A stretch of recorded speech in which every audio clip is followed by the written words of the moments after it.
When 22-year-old Elara Whitmore stepped off the stagecoach in Copper Ridge, she had one chance, a teaching position promised by letter. But the man who sent for her, widowed rancher Grant Holloway, took one look at her youth and slammed the door in her face. Too young, too soft, not enough. With $3 left and nowhere to go, Elara faced a choice: disappear like everyone expected, or fight for a life no one thought she deserved. Stay with me until the end, hit that like button, and comment what city you're watching from. I want to see how far this story travels. The stagecoach lurched to a stop, throwing Elara forward against the wooden seat. Dust billowed through the gaps in the canvas cover, coating her dark traveling dress in a fine layer of grit that tasted like disappointment when she accidentally inhaled. She'd been tasting it for 3 days straight, ever since leaving Missouri. "Copper Ridge!" the driver shouted, his voice rough as the terrain. "End of the line!" Elara gathered her single carpet bag and stepped down onto ground that felt harder than anything she'd ever stood on. The town sprawled before her like a punishment, weather-beaten buildings hunched against the wind, their paint peeling in strips that curled like dried leaves. A few men stood outside what appeared to be a saloon, watching her with the kind of curiosity usually reserved for strange animals. She straightened her spine. First impressions mattered, her mother had always said. Though her mother had also said plenty about not traveling alone to God-forsaken frontier towns to meet strange men, so perhaps maternal wisdom had its limits. The general store sat directly across from where the stage had stopped. Through its window, she could see shelves stocked with goods, beans, flour, bolts of fabric that looked stiff enough to stand on their own. A woman inside glanced up, assessed Elara in one sweeping look, and returned to her inventory with what seemed like deliberate dismissal. "You the new school teacher?" Elara turned. The man addressing her wore a sheriff's badge pinned to a vest that had seen better years. His face was weathered in that way frontier faces got, creased and sun-darkened, age impossible to determine. Could have been 40, could have been 60. "I'm Elara Whitmore," she said, extending her hand. "I received a letter from Mr. Grant Holloway regarding a teaching position." The sheriff's eyebrows rose slightly. He shook her hand with the kind of grip that tested rather than welcomed. "Tom Breckett, you're younger than expected." It wasn't a question, but she answered anyway. "I'm 22. "Huh." He released her hand. "Grant's expecting someone with more experience." "I have experience," Elara said, keeping her voice level even as something cold began to settle in her stomach. "I taught for 2 years in St. Louis before the school closed. I have references." "Not doubting your references, Miss Whitmore. Just stating fact. You look about 16. "Well, I'm not." Sheriff Breckett studied her for another long moment, then shrugged. "Holloway Place is 2 miles north. Can't miss it. Biggest spread around here. Got a painted gate with a H on it. 2 miles. Elara looked down the rutted road that led out of town. The sun sat low on the horizon, painting everything in shades of amber and shadow. "Is there a wagon I could hire?" "Might be, if you've got coin." She had $3.17. That had to last until she received her first month's salary, if she received it. The stage fare had taken nearly everything she'd saved, and she'd eaten nothing but hard biscuits for the last day and a half. "I'll walk," she said.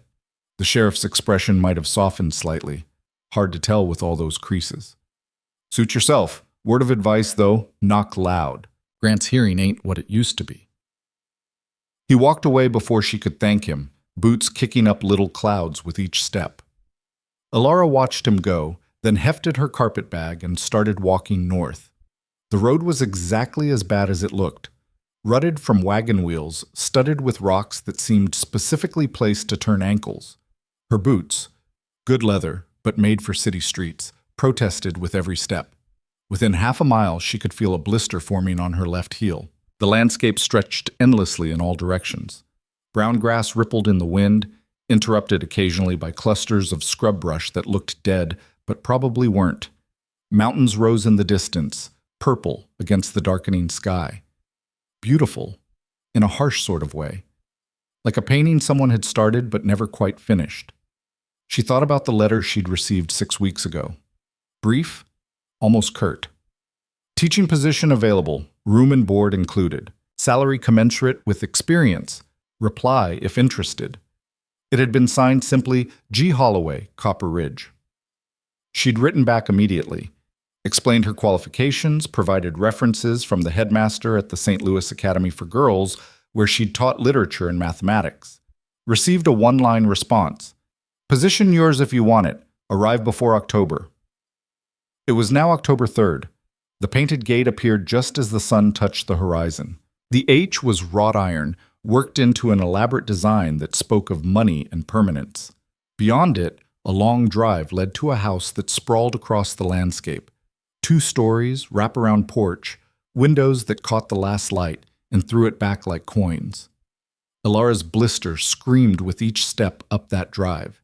She ignored it, focused instead on steadying her breathing, smoothing her dress, tucking away the loose strands of hair that had escaped during the walk. First impressions. They mattered. She climbed the porch steps and knocked. Nothing. She knocked again, louder this time, remembering the sheriff's advice. The door opened so suddenly she nearly stumbled forward. The man who filled the doorway was tall, taller than seemed necessary, with shoulders that strained against his work shirt and hands that looked capable of crushing rocks. His hair was steel gray, cut short, and his face bore the same weathered quality as everything else in this town, but sharper somehow, more defined. "Mr. Holloway?" Ilara said. "I'm Ilara Whitmore. We corresponded about the teaching position." His eyes, gray as his hair, swept over her once, twice. She saw the exact moment his expression changed from neutral to something harder. "No," he said. "I'm sorry?" "No, not happening." He started to close the door. Ilara jammed her foot against the frame. The blister burst, sending a sharp spike of pain up her leg. She didn't move. "Mr. Holloway, I don't understand. We had an agreement. I was expecting a teacher, not a child. I'm 22 years old. You look about 12. His voice was flat, final. "I need someone who can handle 30 kids ranging from 6 to 16. Someone those older boys will actually respect. Someone who's lived long enough to know what the hell they're doing. I taught for 2 years, in a city." He said it like an accusation. "This isn't St. Louis, Miss Whitmore. This is Copper Ridge. Out here, credentials don't mean a damn thing if you can't back them up with presence, with authority." His eyes raked over her again. "You've got neither." The words hit like fists. Ilara felt her face flush, felt the familiar burn of humiliation rising in her chest.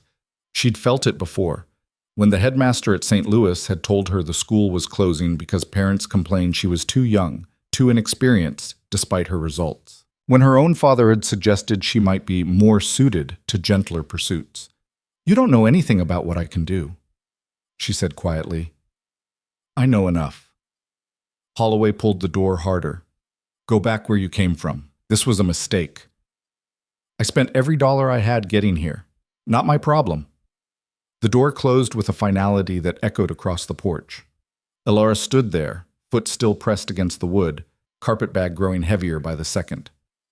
Through the window, she could see Holloway's shadow moving away, dismissing her as thoroughly as if she'd never existed.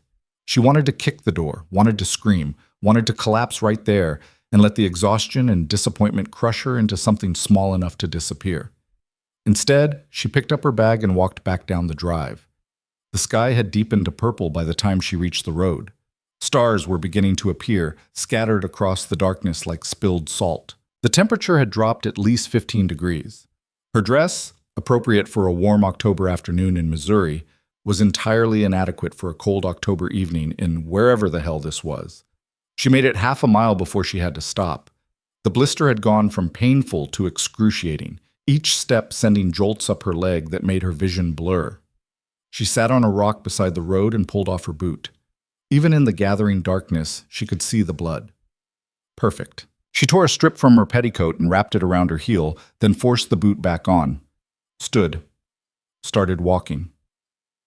The lights of Copper Ridge appeared in the distance like false promises. She focused on them, putting one foot in front of the other, breathing through the pain and the growing cold, and the voice in her head that sounded suspiciously like her father saying, "I told you this was foolish." She'd show them all what foolish really looked like. The town was quieter when she returned. Most of the businesses had closed, windows dark, streets empty except for the saloon, which glowed with lamplight and leaked the sound of rough laughter. Alara walked past it without looking, heading for what she hoped was a boarding house she'd noticed earlier. It sat at the end of the main street, 2 stories, paint slightly less peeling than its neighbors, a hand-painted sign that read Murphy's Rooms. Alara climbed the steps and knocked. A woman answered, middle-aged, round-faced, wearing an apron dusted with flour. She looked Alara up and down with the same assessing expression everyone in this town seemed to have mastered. "Help you?" "I need a room," Alara said. "Just for tonight. $2. Alara's stomach dropped. $2 for one night. That would leave her with barely enough for food, but sleeping on the street seemed like an excellent way to die of exposure, so she dug into her coin purse and counted out the money. The woman, Mrs. Murphy, presumably, took it without comment and handed her a key. "Third door on the left upstairs, breakfast included if you're up by 7. After that, you're on your own." "Thank you." The room was small. A bed, a washstand, a single window that looked out over the darkened street. Alara dropped her bag, sat on the bed, which creaked alarmingly, and finally let herself feel the full weight of the disaster. She'd traveled 800 miles to be rejected in under 5 minutes. She had $1.17 left. No prospects. No plan. No idea what the hell to do next.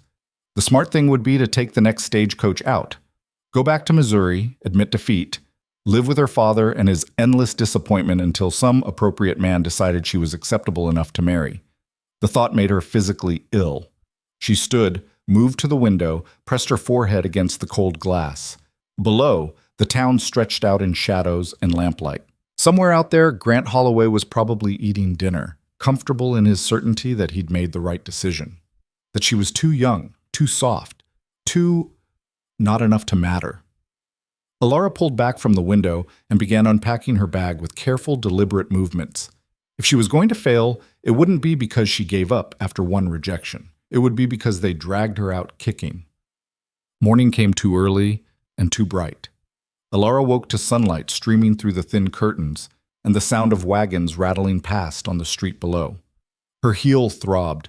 Her back ached from the lumpy mattress. She felt approximately 100 years old. She dressed carefully, choosing her least dusty dress, navy blue with a simple white collar, and pinning her dark hair into a stern bun that added at least 2 years to her appearance, maybe 3. In the small mirror above the washstand, she practiced her most authoritative expression. She looked like a child playing dress-up. "Wonderful," she muttered. Breakfast was served in a narrow dining room off the main hall. 2 other boarders sat at the long table, both men, both ignoring her completely as they shoveled eggs and biscuits into their mouths. Mrs. Murphy appeared from the kitchen with a plate for Alara, eggs, bacon, a biscuit that looked like it could double as a weapon. "Thank you," Alara said. "Mrs." Murphy grunted and disappeared back into the kitchen. The food was good, better than good, the first real meal Alara had eaten in days. She forced herself to eat slowly, even though she wanted to inhale it like the men across from her. Dignity, composure, all that mattered. When she finished, she found Mrs. Murphy in the kitchen, elbow deep in dishwater. "Excuse me," Alara said. "I was wondering if you knew of any work available in town. Anything at all." Mrs. Murphy turned, hands dripping. "What kind of work?" "Teaching, ideally. But I can do other things. Clerical work, tutoring, even housekeeping if necessary." "You a teacher?" "Yes." "Thought we already had one lined up." Mrs. Murphy's eyes narrowed slightly. "You're the girl Holloway sent for." News traveled fast in small towns. Alara should have remembered that. "I was." The arrangement didn't work out. "Because you're too young." It wasn't a question, but Alara answered anyway. "Apparently, Mrs." Murphy made a non-committal sound and returned to her dishes. "Schoolhouse is on the north end of town. Been without a proper teacher for near 6 months now. Parents been taking turns, but none of them know what they're doing. Place is chaos. Is there a school board I could speak to?" "There's a committee. Meets Thursday evenings at the church." "That's 2 days from now." "Yep." Alara processed this. 2 days. She had enough money for maybe one more night at the boarding house if she didn't eat. Is there any other work in the meantime? Saloon's always looking for girls. I meant respectable work. Mrs. Murphy's lips twitched. Might have been a smile. General store needs someone to help with inventory. Pays not much, but it's honest. It was something. Alara thanked her and left before she could do something embarrassing like cry from gratitude. The general store sat in the center of town, its windows displaying everything from harnesses to hairpins. A bell chimed when Alara pushed through the door. The woman she'd seen the day before stood behind the counter, older up close, with sharp eyes and hands that moved with the efficiency of long practice. "Help you?" she asked. "I heard you might need assistance with inventory." The woman's gaze swept over Alara. Another assessment, another judgment forming. "You got experience with stocking shelves?" "No, but I can count and read, and I follow instructions well." "Can you lift 50 pounds?" Alara hesitated. Lying seemed unwise. Probably not comfortably. Something that might have been approval flickered across the woman's face. "Honest, at least. I'm Dorothy Chen. You can call me Dot. Everyone does." "Alara Whitmore." "I know. Whole town knows. You're the teacher Holloway rejected." "Of course. I was hoping to move past that."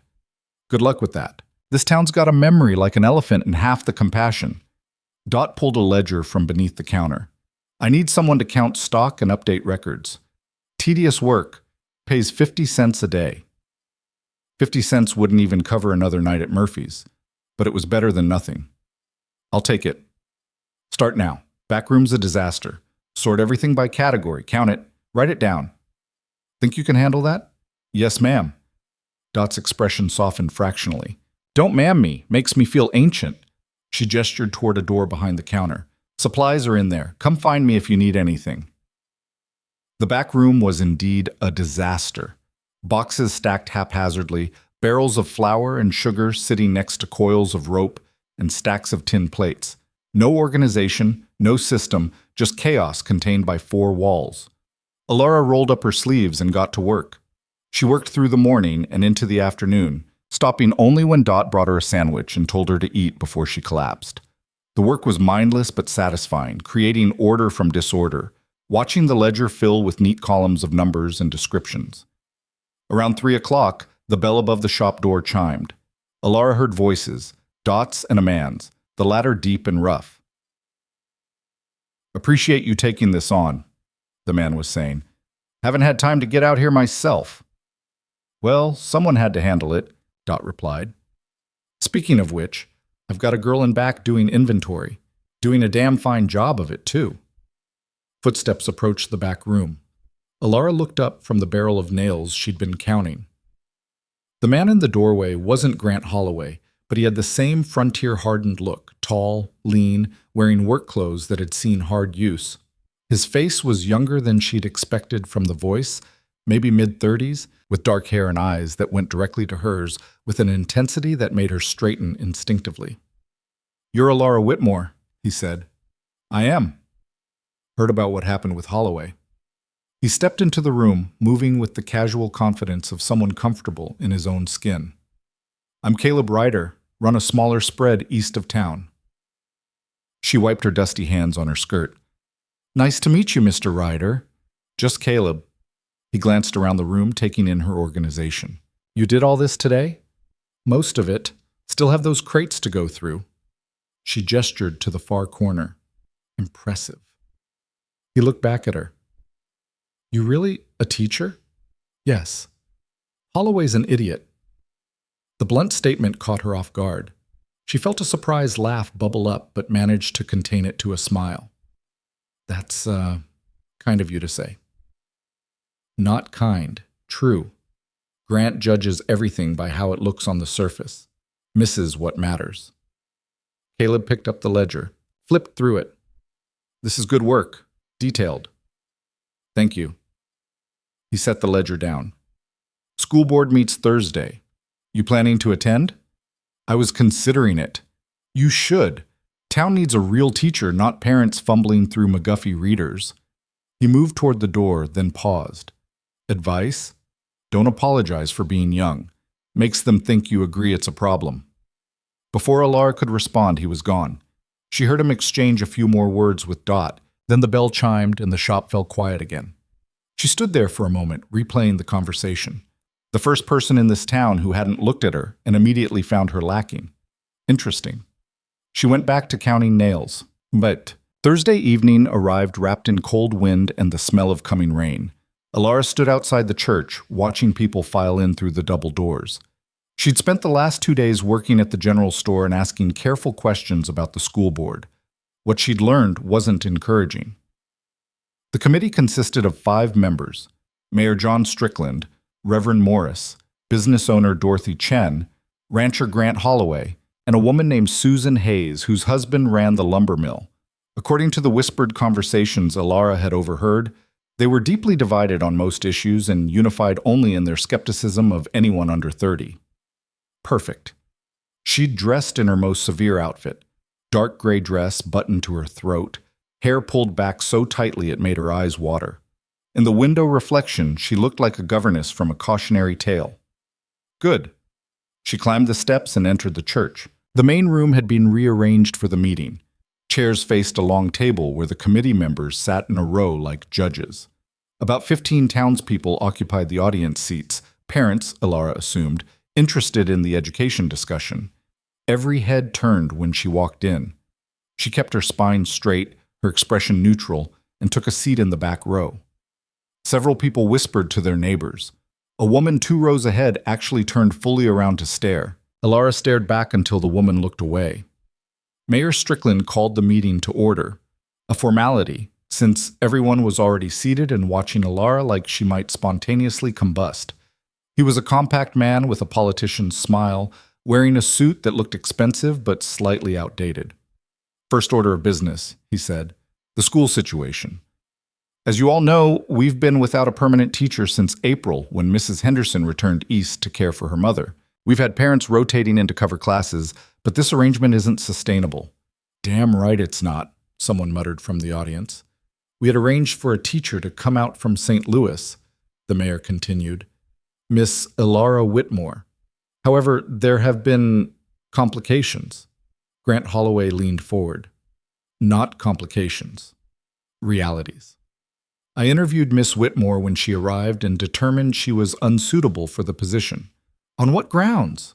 Dot asked. Age, experience, presence. Holloway's eyes found Alara in the back row. She's 22 years old, looks younger. The older students would walk all over her in a week. Have you actually observed her teaching? This from Reverend Morris. Older, white-haired, with a gentle voice that still carried authority. Don't need to. I can see. What you can see, Dot interrupted, is a young woman. What you can't see is what she's capable of.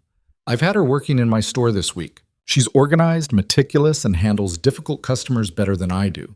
That takes skill. Organizing a stockroom isn't the same as managing a classroom, Holloway shot back. No, but it shows competence, something we should probably test before we reject her outright. Dot looked directly at the mayor. I propose we give Miss Whitmore a trial period. 1 week. Let her prove herself. Murmurs rippled through the audience. Susan Hayes spoke for the first time. And if she fails? We've already lost months of education. Can we afford to waste more time on an experiment? Can we afford not to? Caleb Ryder's voice came from the side of the room. Alara hadn't seen him come in. He stood near the door, arms crossed. My son's been to that schoolhouse. It's chaos. Kids are learning nothing. At this point, anyone competent would be an improvement. Your son's 7, Holloway said. Wait until he's 15 and testing boundaries. Then tell me a girl barely out of school herself can handle it. I'm not out of school, Alara said. The room went silent. She stood, feeling every eye lock onto her like rifle sights. I graduated 4 years ago, she continued, keeping her voice level. I've been teaching for 2 years. I have references from the headmaster at St. Louis Academy for Girls and from the families who employed me privately afterward. I can provide written testimony to my competence and character. References from people who've never set foot in Copper Ridge, Holloway said, who don't understand what frontier teaching requires. And you do? Alara took a step forward. When was the last time you taught a class, Mr. Holloway? When was the last time you spent 8 hours managing 30 children with different abilities and needs, keeping them engaged and learning despite limited resources? His jaw tightened. I raised a son, one child. I've taught dozens. And yes, I'm young. But youth isn't the same as incompetence, just as age isn't the same as wisdom. She looked at each committee member in turn. Mrs. Chen suggested a trial period. I accept. Give me 1 week. If at the end of that time you genuinely believe I'm harming these children's education, I'll leave without complaint. And if you succeed? The mayor asked. Then you hire me properly. Pay me the salary we originally discussed. And we move forward. Silence stretched out. Alara remained standing, heart hammering but expression calm. Finally, Reverend Morris spoke. I think it's fair. A week isn't much to risk. I agree, Dot said. Susan Hayes looked uncertain. The older boys will be managed, Alara said. I'm not afraid of teenagers, Mrs. Hayes. You should be, Holloway muttered.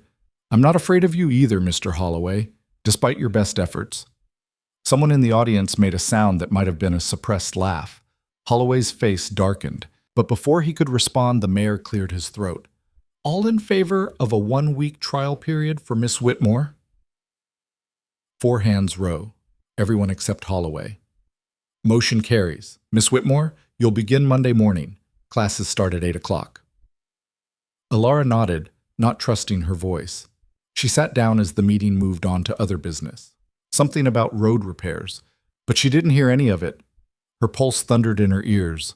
1 week. 7 days to prove herself to a town that had already decided she wasn't enough.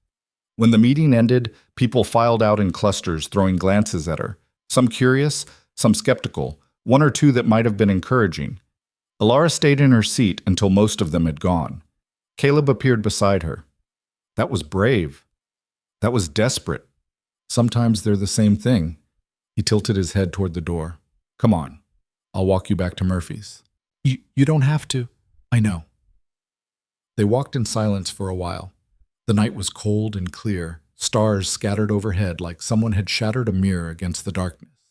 Their footsteps echoed on the wooden sidewalk. Why did you speak up for me? Alara asked finally. Because Holloway was wrong, and because my son needs a real teacher, not whatever that schoolhouse has been providing. Your son, Alara said carefully. Your wife. Died 3 years ago. Fever. His voice was matter-of-fact, but she heard the grief underneath it. It's just me and James now. I'm sorry. So am I. They reached the boarding house steps. Caleb stopped, turned to face her. Word of advice for Monday, the older boys will test you immediately, especially Marcus Holloway. Grant's son? 15, smart as hell, angry at the world, and convinced he doesn't need school. He's the one you need to win over. The rest will follow his lead. Alara absorbed this.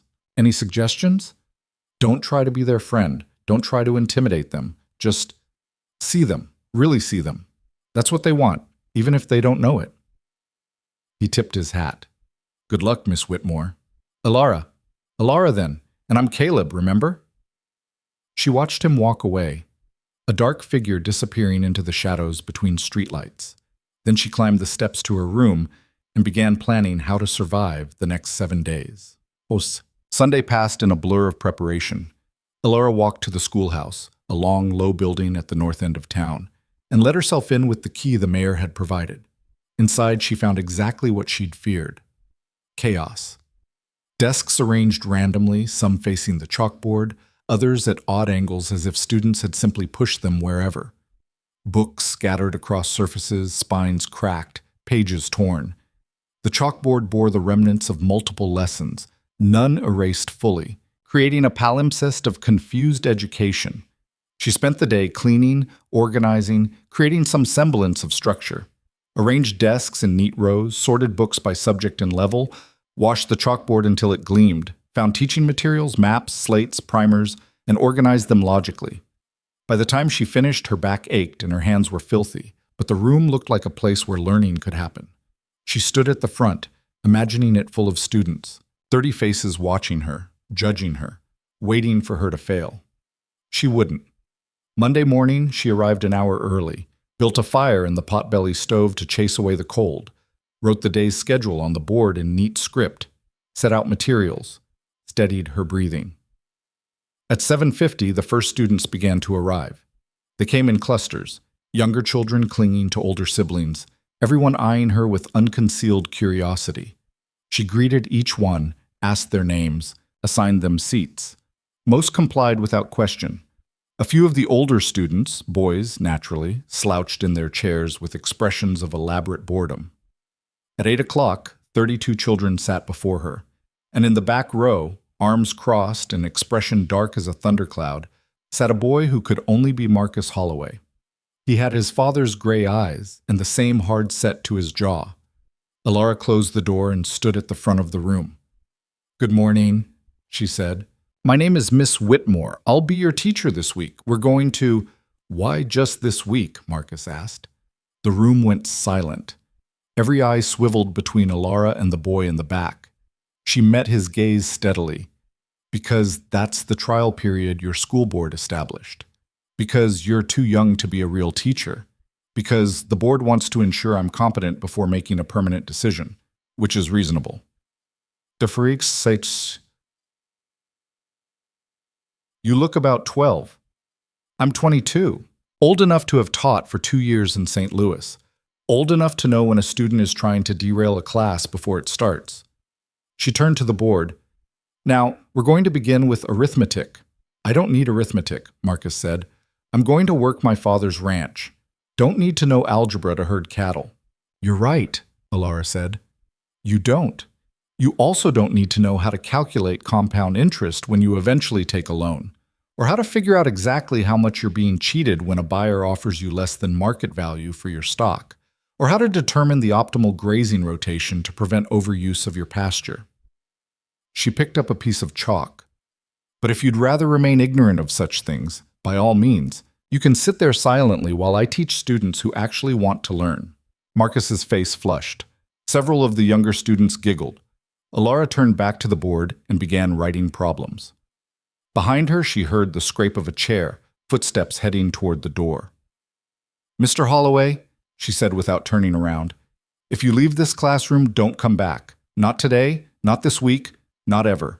Because I won't teach someone who's already decided education is worthless." The footsteps stopped. "Your choice," Alara said. She finished writing and faced the class. "Everyone else, copy these problems and work them independently. You have 15 minutes. Marcus stood frozen by the door. The entire class watched him. Finally, after what felt like an hour but was probably 30 seconds, he walked back to his desk and sat down. Alara didn't smile, didn't acknowledge it, just began walking between the rows, checking work, offering quiet guidance. She'd won the first battle, but the war had only begun. The first day crawled by like something wounded. Every minute felt like 10. Every lesson a battle fought on uncertain ground. The younger children were manageable, eager even, their faces lighting up when Alara pulled out a worn copy of Aesop's Fables and began reading aloud during the afternoon session. But the older students, Marcus's cohort, watched her with the patient skepticism of people waiting for a promised disaster. By 3 o'clock, when she finally dismissed them, Alara's voice was hoarse and her head pounded. She stood at the window and watched them scatter across the dusty schoolyard. The little ones running, the older boys walking with that deliberate slowness meant to communicate they had better places to be. Marcus was the last to leave. He paused at the door, looked back at her. Their eyes met for a brief second before he turned and walked out without a word. Alara sank into her chair and pressed her palms against her eyes. 1 day down, 4 to go. She spent an hour cleaning up, erasing the board, straightening desks that had somehow become crooked again despite being perfectly aligned that morning. The silence felt heavy after the chaos of voices. Outside, the wind picked up, rattling the windows in their frames. When she finally locked the door and started the walk back to town, the sun sat low and angry-looking on the horizon, painting everything in shades of copper and rust. Her feet hurt. Her throat hurt. Everything hurt. "Miss Whitmore." She turned. Caleb stood beside a wagon hitched to 2 sturdy horses. A small boy perched on the seat beside him. The child had his father's dark hair but lighter eyes, brown instead of near black. "I was hoping to catch you," Caleb said. "Thought you might want to ride back to town." "That's kind, but I can walk." "Didn't say you couldn't. Said you might want to ride." He gestured to the wagon. "This is James. He's been asking about his new teacher all day." The boy waved shyly. Alara felt something in her chest loosen slightly. She climbed up beside them, grateful beyond words for the reprieve. "How was it?" Caleb asked as they started moving. "Asked me Friday." "That bad?" "That uncertain." She glanced at James, who was watching her with the kind of wide-eyed attention only 7-year-olds could manage. "Your son did well today. Excellent penmanship." James beamed. Caleb's expression softened in a way that made him look younger. "He practices every night, gets frustrated when the letters don't come out right. That's normal. The frustration means you care about doing it well." Alara looked at James. "Keep practicing. You're already better than most students twice your age." They rode in comfortable silence for a while. The wagon creaked rhythmically, horses' hooves thudding against packed dirt. It was almost peaceful. "Marcus give you trouble?"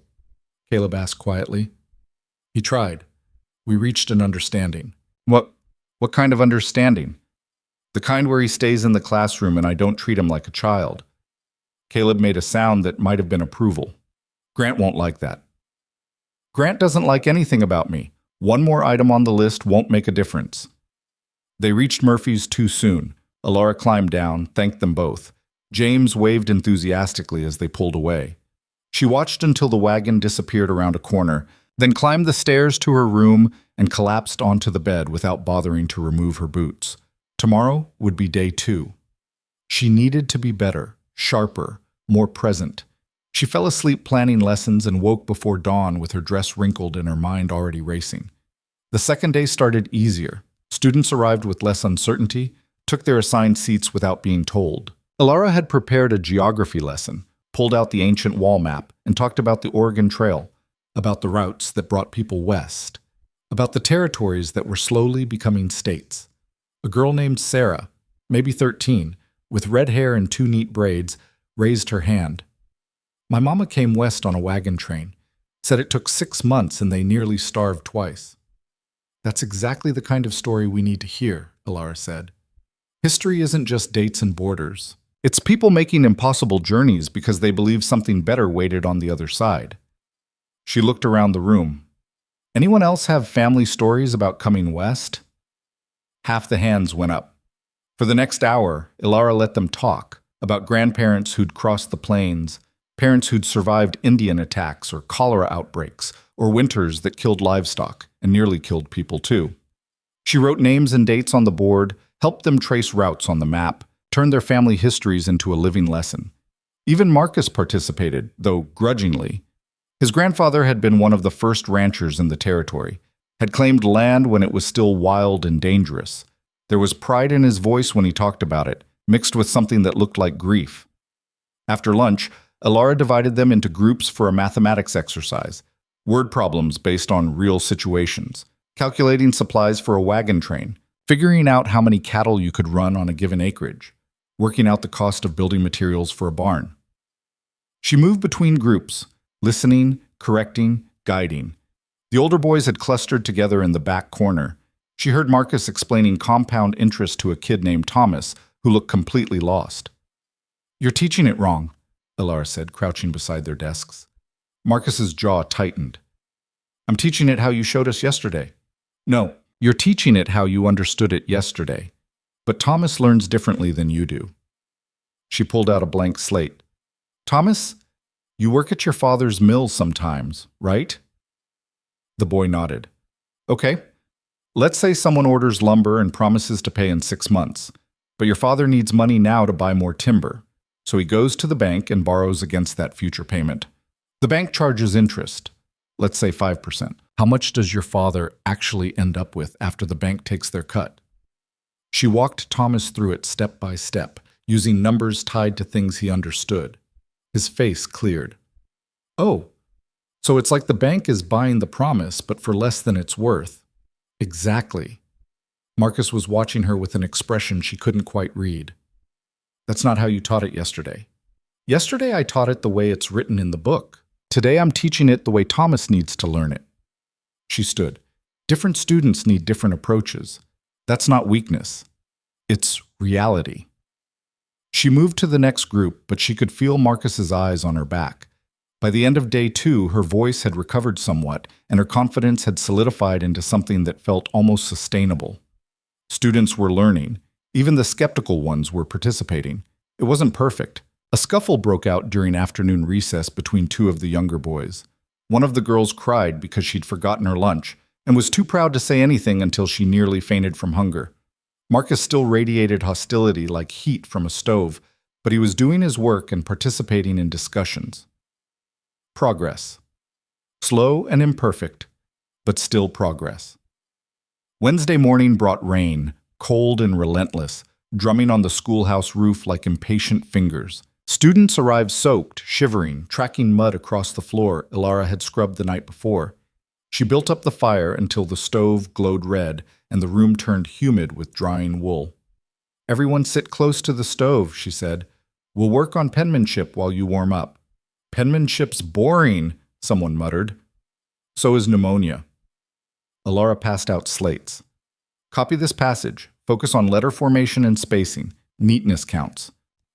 She wrote out a paragraph from Thoreau, something about nature and self-reliance that felt appropriate for frontier children.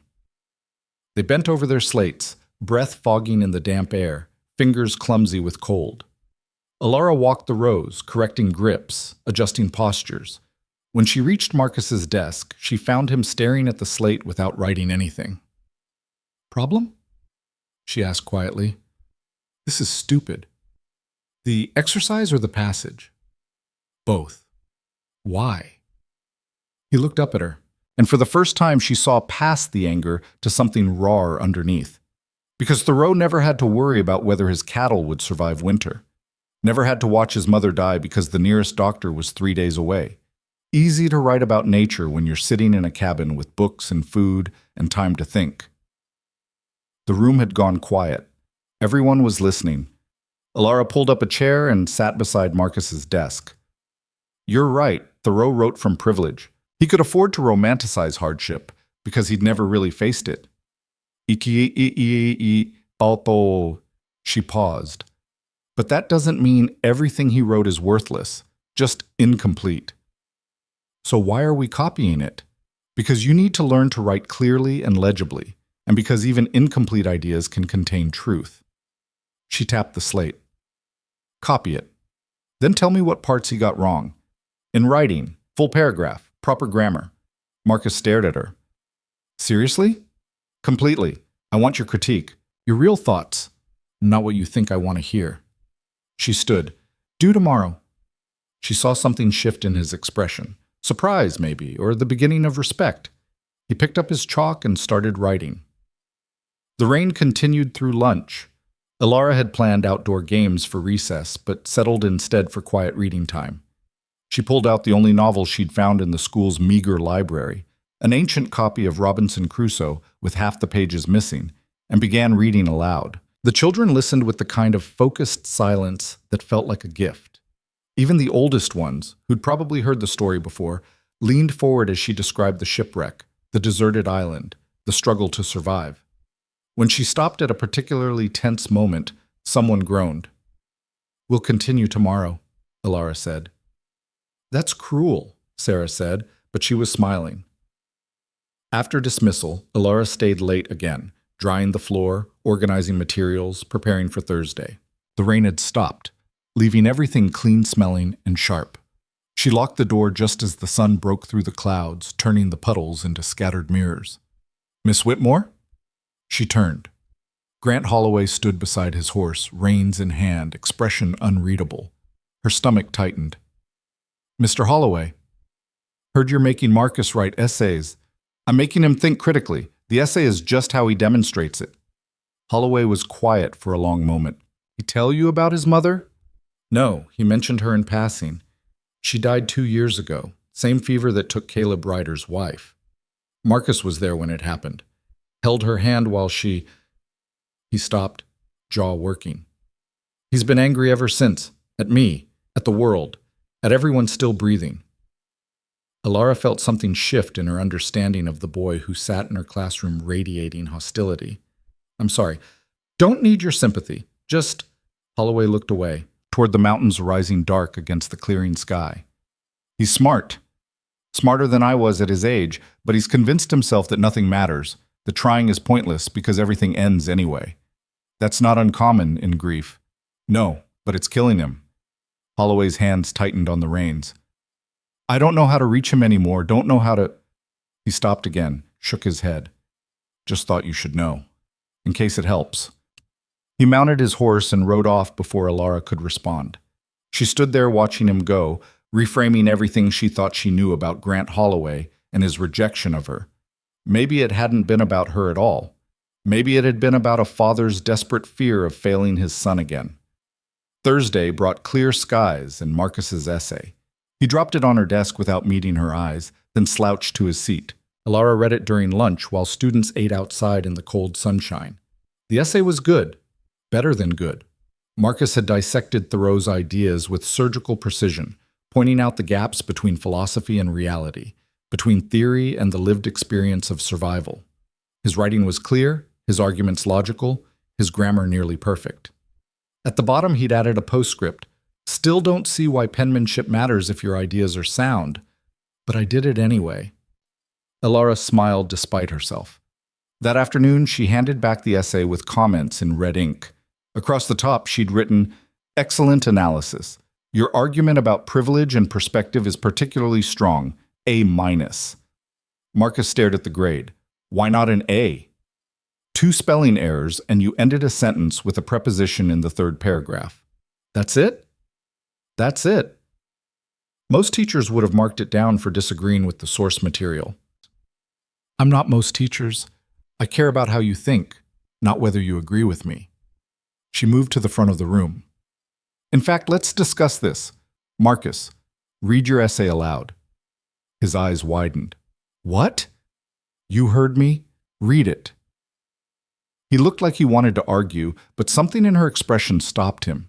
He stood, paper shaking slightly in his hands, and began to read. The classroom was absolutely silent. Alara watched the other students' faces as they listened to Marcus's critique, watched them realize that he was smart, that his anger came from thinking deeply about things rather than not caring at all. When he finished, she opened the floor to discussion. What followed was the kind of debate she'd hoped for but hadn't dared expect. Students arguing about privilege and hardship, about whether ideas had value separate from their context, about what made knowledge useful versus purely theoretical. Even the younger students tried to participate, their contribution simpler but no less sincere. James raised his hand and said his pa told him reading was important even if you were a rancher because it taught you how other people thought. The discussion ran past the usual dismissal time. Nobody seemed to notice. When Alara finally called it, the sun was slanting through the windows at a sharp angle and her heart felt almost too full. Tomorrow's the last day of the trial period, she said. Thank you for giving me a chance to teach you. Whatever the board decides, I want you to know you're all capable of extraordinary things. They filed out quietly, thoughtfully. Marcus was last again. He paused at her desk. My father's on the board, he said. I know. He'll vote against you. Probably.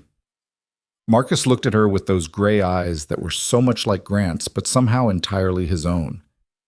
For what it's worth, I think you're better than any teacher we've had. Even Mrs. Henderson, and everyone loved her. He left before she could respond. Alara sat at her desk in the empty classroom, light fading around her, and let herself feel the weight of the week, the exhaustion and small victories, the battles fought and occasionally won, the realization that teaching wasn't about being perfect.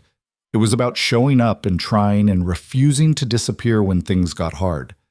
She thought about the board meeting tomorrow night, about Grant Holloway, who'd admitted he didn't know how to reach his own son, about Caleb Ryder, who'd spoken up for her when he had no reason to, about Dot Chen, who'd given her work when she had nothing, about a town that had judged her instantly but was maybe, slowly, beginning to see past their initial assumptions.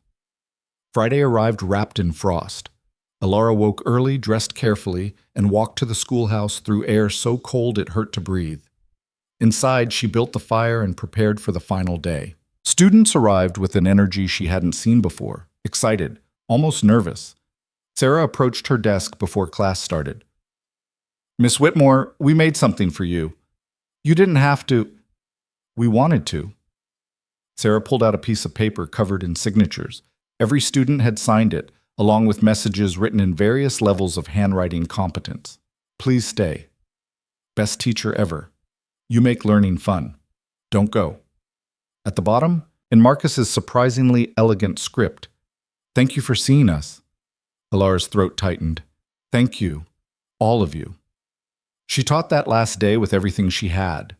They reviewed mathematics, read more of Robinson Crusoe, discussed a news article about statehood that Dot had saved from a newspaper. During afternoon recess, she organized a spelling bee that got competitive enough that she had to intervene when two boys nearly came to blows over whether "definitely" had an A in it. When 3 o'clock came, she didn't want to let them go. They seemed to feel the same way, lingering, asking questions that had nothing to do with lessons. Finally, she dismissed them, watched them scatter one last time. The schoolhouse felt cavernous in their absence. She cleaned methodically, erasing the board, straightening desks, putting away materials. If this was her last day, she'd leave the place better than she'd found it. Footsteps on the porch made her turn. Caleb entered, hat in hands. "Came to see if you needed a ride to the meeting tonight," he said. "I can walk." "I know. Thought you might want company instead." Something in his voice made her look at him more carefully. "You seem worried." "I am." "About the vote?" "About what happens after." He set his hat on a desk, ran a hand through his hair. "This town, they're slow to change. Even when change is obviously better, they resist it because it's different, unfamiliar. You're saying I shouldn't get my hopes up. I'm saying you should prepare for a fight." He met her eyes. "But I'm also saying you won't be fighting alone." The church was packed. More people than had attended the first meeting, crowding into pews, standing along the walls. Alara felt their eyes on her as she walked to the front, sat in the chair someone had placed facing the committee table. Grant Holloway wouldn't look at her. Neither would Susan Hayes. The mayor shuffled papers. Reverend Morris smiled gently, and Dot watched the crowd with an expression that suggested she'd expected exactly this turnout. "We're here to vote on Miss Whitmore's permanent position," the mayor said. "Before we do, we're opening the floor to public comment. Anyone who wishes to speak, please keep your remarks brief." The first speaker was a man Alara didn't recognize.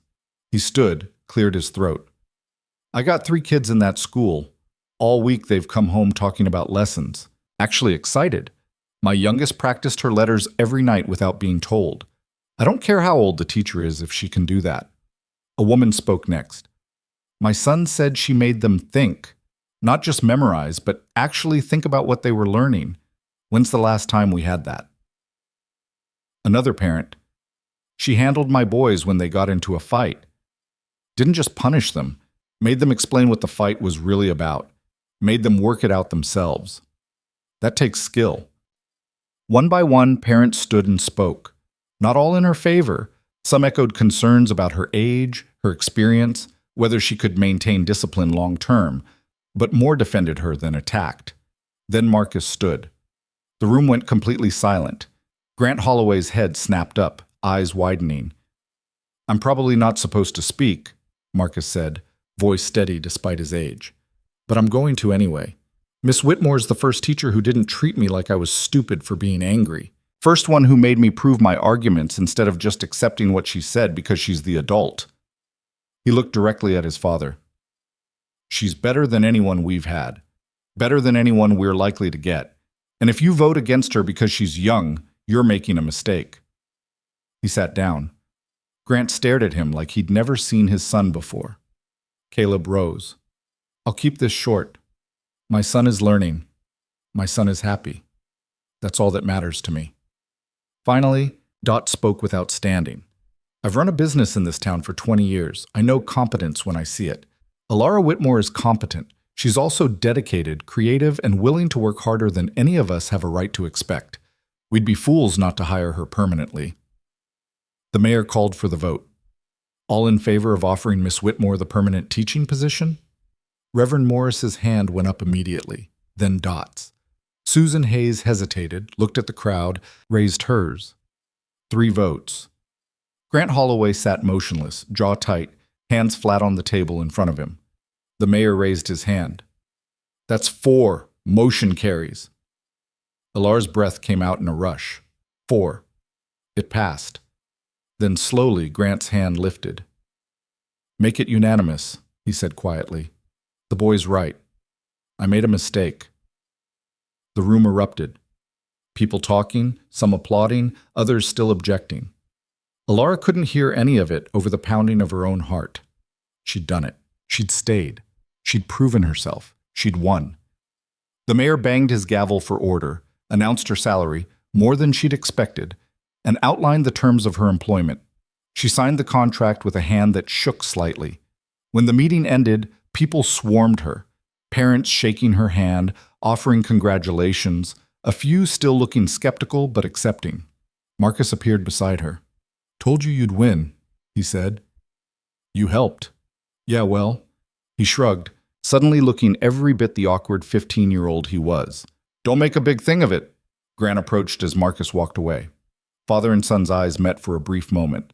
Some wordless communication Alara couldn't interpret, before Marcus continued toward the door. Miss Whitmore, Grant said. Mr. Holloway. I owe you an apology. Several, actually. He removed his hat, turned it in his hands. I judged you unfairly. Let my own... He stopped, started again. You reached my son in a week. I haven't been able to reach him in 2 years. That means something. He's a remarkable young man. He is, takes after his mother that way. Grant's expression softened fractionally. Thank you for seeing him. He left before she could respond. Alara watched him go, feeling the complexity of the moment, triumph mixed with empathy, victory that tasted bittersweet because it came from others' pain. Caleb appeared at her elbow. Ready to celebrate? I don't think I can move yet. Give it a minute. Shock wears off eventually. They walked out together into the cold night. Stars blazed overhead, sharp and bright. Alara could hear the sounds of the town, horses, distant voices, wind rattling through bare branches. It felt different now. Not quite welcoming, but no longer hostile. Like a door had opened just wide enough to let her slip through. What happens now? She asked. Now you teach, Caleb said, and the town gets used to having you around, and eventually they'll forget they ever doubted you. You really believe that? I do. He smiled, and it transformed his entire face. Welcome to Copper Ridge, Miss Whitmore. For real this time. Winter came early that year, arriving in November with snow that turned the world silent and white. Alara woke one morning to find frost thick on her window, patterns like ferns spreading across the glass. She dressed in layers, chemise, petticoat, wool dress, shawl, and still shivered as she walked to the schoolhouse through snow that reached her ankles. Inside, she built the fire higher than usual and arranged the desks in a tight semicircle around the stove. Students arrived red-cheeked and stamping snow from their boots, breath fogging in the cold air that the fire hadn't yet defeated. Everyone close, Alara said. We'll start with recitation to get blood moving. She'd been teaching for 6 weeks now. The rhythm had become familiar, early mornings, long days, evenings spent planning lessons by lamplight in her room at Murphy's. The work was exhausting in ways she hadn't anticipated, not just physically, but emotionally. Every day brought new challenges. Students who struggled with concepts she thought simple, personality conflicts she had to navigate, parents who questioned her methods despite the board's vote. But there were victories, too. Marcus had stopped radiating hostility and started asking questions that suggested genuine curiosity. Sarah had progressed from barely reading to devouring every book Alara could find. James Ryder worked math problems with a fierce concentration that reminded her of his father. The town had settled into an uneasy acceptance of her presence. People nodded when she walked past. Shop owners greeted her by name. She'd even been invited to Sunday dinner at 2 different homes, though she'd declined both. Accepting one invitation would mean offending the other, and she wasn't ready to navigate that particular social minefield. Miss Whitmore, can we finish the story today? This from a boy named Peter, 10 years old, gap-toothed and eager. If we have time after lessons. They'd been reading A Christmas Carol in installments, Ilara acting out different voices for each character. The children loved it with an intensity that surprised her, loved Scrooge's transformation, loved Tiny Tim's optimism, loved the idea that people could change. She wondered if they saw parallels, this town that had rejected her, slowly warming. Grant Holloway, who now nodded when their paths crossed instead of looking away. By mid-morning, the fire had finally warmed the room enough that students could remove their coats. Ilara was midway through a grammar lesson when the door opened and Caleb entered, hat in hand, expression serious. "Sorry to interrupt," he said. "Need to borrow James for a bit. Family matter." James looked up, worry creasing his young face. Ilara nodded. "Of course. James, get your things." The boy gathered his slate and reader, moving quickly. Caleb's hand settled briefly on his son's shoulder, a gesture of reassurance that made something in Ilara's chest tighten. "Everything all right?" she asked quietly. "Will be." Caleb's eyes met hers for a moment longer than necessary. "Thank you." They left, the door closing behind them with a soft thud. Ilara turned back to the class, but her mind kept circling back to the tension in Caleb's jaw, the way James had looked up at his father with absolute trust. She'd been seeing more of Caleb lately. He'd taken to driving past the schoolhouse around dismissal time, offering her rides back to town when the weather was bad. They'd talked during those short journeys about his ranch, her lessons, the peculiarities of frontier life. Conversations that felt easy in a way most didn't. She'd learned things. That his wife had been a teacher too back in Ohio, before they'd moved west. That he'd promised her he'd make sure James got a proper education, no matter what. That he carried that promise like a weight, determined not to fail. "Miss Whitmore?" Sarah was watching her with concern. "You stopped mid-sentence." Ilara blinked, refocused. "Right. Sorry. Where were we?" The day continued, lessons flowing into each other with the practiced ease of routine. But Ilara found her attention drifting, wondering what family matter had pulled Caleb away looking like that. She got her answer after dismissal when Dot appeared at the schoolhouse door. "Heard you wondering about Caleb," Dot said without preamble. "His brother showed up from back east, unannounced. Is that bad?" "Depends on your perspective. They haven't spoken in 5 years, not since Caleb's wife died and his brother suggested he come back to Ohio. Leave the ranch. Give James a proper upbringing." Dot's expression suggested what she thought of that idea. Caleb told him where to shove his suggestions. Things were said, bridges burned. Why would he come now? That's what everyone's wondering. Dot leaned against the doorframe. But knowing Robert Ryder, it's not a social call. Man doesn't do anything without an angle. Ilara absorbed this, troubled in ways she couldn't quite name. Caleb doesn't seem like someone who'd walk away from his ranch. He's not, but Robert's persuasive, and he's got family money behind him, the kind that makes arguments sound reasonable even when they're not. Dot studied her. You care about this. It wasn't a question. Ilara felt heat rise in her cheeks. I care about James. He's my student. Right, just James. Dot's smile was knowing. Well, for what it's worth, Caleb's not easily swayed, especially not by family who abandoned him when he needed them most. She left, and Ilara stood alone in the empty schoolhouse, snow beginning to fall again outside the windows.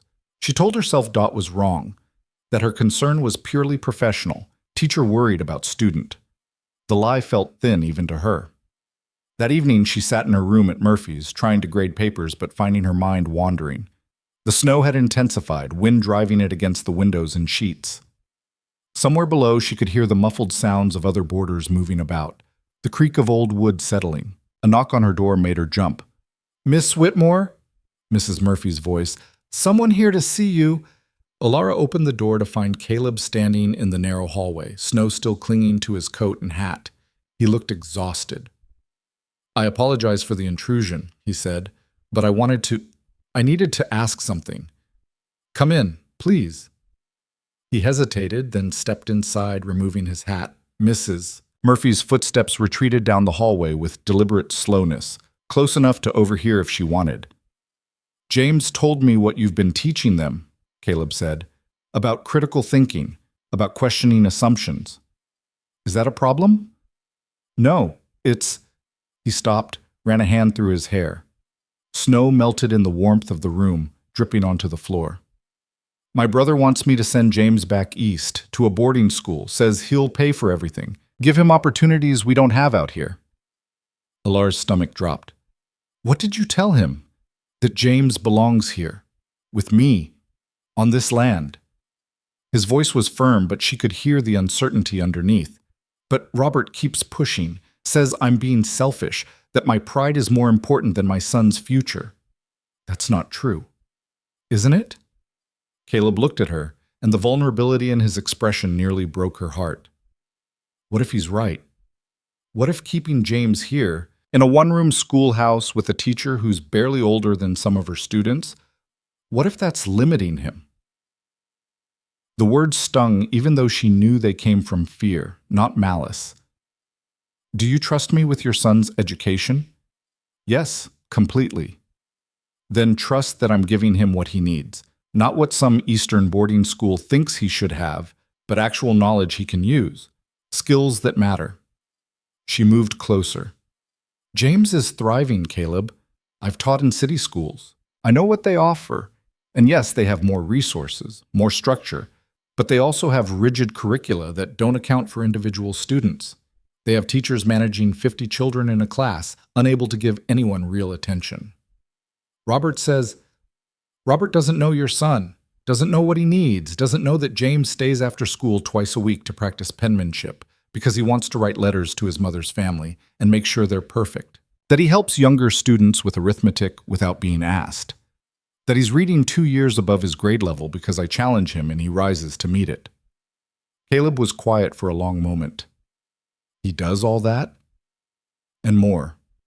Your son is remarkable, Caleb, not because of where he learns, but because of who he is.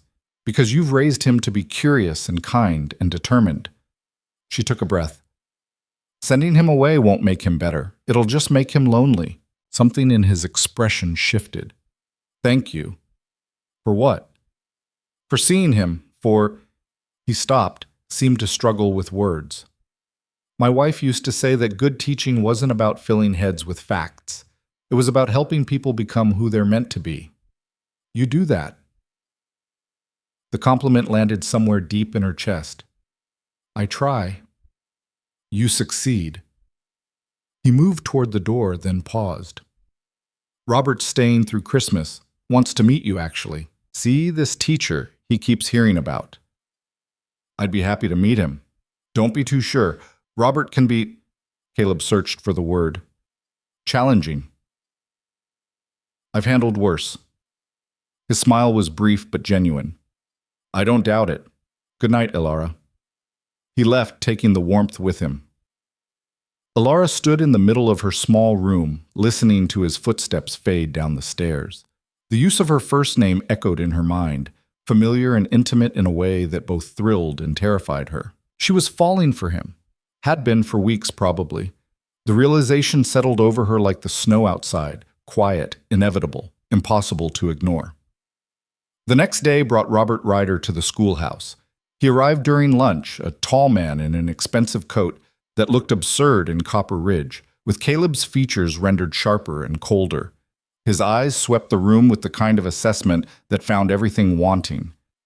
"Miss Whitmore," he said, extending a gloved hand. "Robert Ryder. I've heard quite a bit about you." "Mr. Ryder, welcome." She shook his hand, noting the softness, hands that had never done hard labor. "I hope you don't mind me observing for a bit. I'm curious about frontier education." The words were polite, but the tone suggested he'd already formed his conclusions. "Feel free. We're about to start afternoon lessons." She taught as she always did, refusing to modify her methods for an audience. They worked through history, discussing the Mexican War, its causes and consequences, letting students debate whether the territorial expansion was justified or theft. Robert watched with an expression that grew progressively more disapproving. When students broke into discussion groups, he approached her desk. Interesting pedagogy, Kip, he said, though perhaps a bit advanced for children this age. They're capable of complex thought if given the chance. And your credentials? Caleb mentioned you taught in St. Louis. For 2 years, yes. At a girls' academy. He said it like an accusation. Not quite the same as managing a frontier classroom with both sexes and wide age ranges. No, it's harder, which is why I've had to adapt and improve. His smile didn't reach his eyes. You're quite young to be so confident. I'm old enough to know my capabilities. Are you? Robert glanced at the students, lowered his voice. I mean, no offense, Miss Whitmore, but this... He gestured vaguely at the room. This is hardly an adequate education for a child with real potential. James is bright. He deserves trained professors, proper facilities, peers who will challenge him intellectually. He has all of that here. In a one-room schoolhouse with students ranging from 6 to 16, with limited books and no laboratory equipment? Robert shook his head. You're doing your best, I'm sure, but best isn't always enough. Alara felt anger rise hot in her throat. Have you asked James what he wants? Children don't know what's best for them. They know whether they're happy, whether they feel seen and valued and challenged. Your nephew has all of that here. She kept her voice level with effort. What would he have at a boarding school?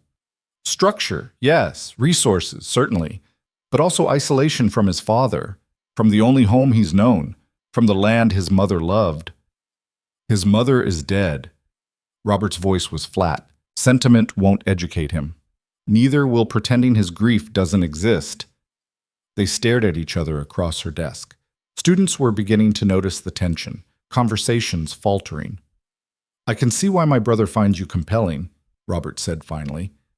You're passionate, articulate, but passion isn't the same as wisdom, Miss Whitmore. And in this case, I believe you're letting emotion cloud your judgment. He left before she could respond. Alara watched him go, hands trembling with suppressed fury. That evening, Caleb appeared at the boarding house again. This time they walked, bundled against the cold, breath fogging in the frigid air. Robert met you, Caleb said. He did. And? He thinks I'm inadequate. Thinks this whole town is inadequate. Alara kicked at a clump of snow. He's not entirely wrong. We don't have laboratories or libraries or trained specialists. But we have something his boarding schools don't. What's that? We actually care about the students as people, not just vessels to fill with knowledge. Caleb was quiet for a few steps. Robert's been trying to convince me for days. Says James needs exposure to culture, to arts, to opportunities beyond ranching. Do you believe him? I believe he thinks he's right. Caleb stopped, turned to face her. The street lamp cast his features in sharp relief. But I also remember what it was like growing up in his world, the expectations, the constant pressure to fit a certain mold. I left because I couldn't breathe there. Then why are you considering sending James back? Because what if I'm wrong? What if my own bad experiences are making me deny him something valuable?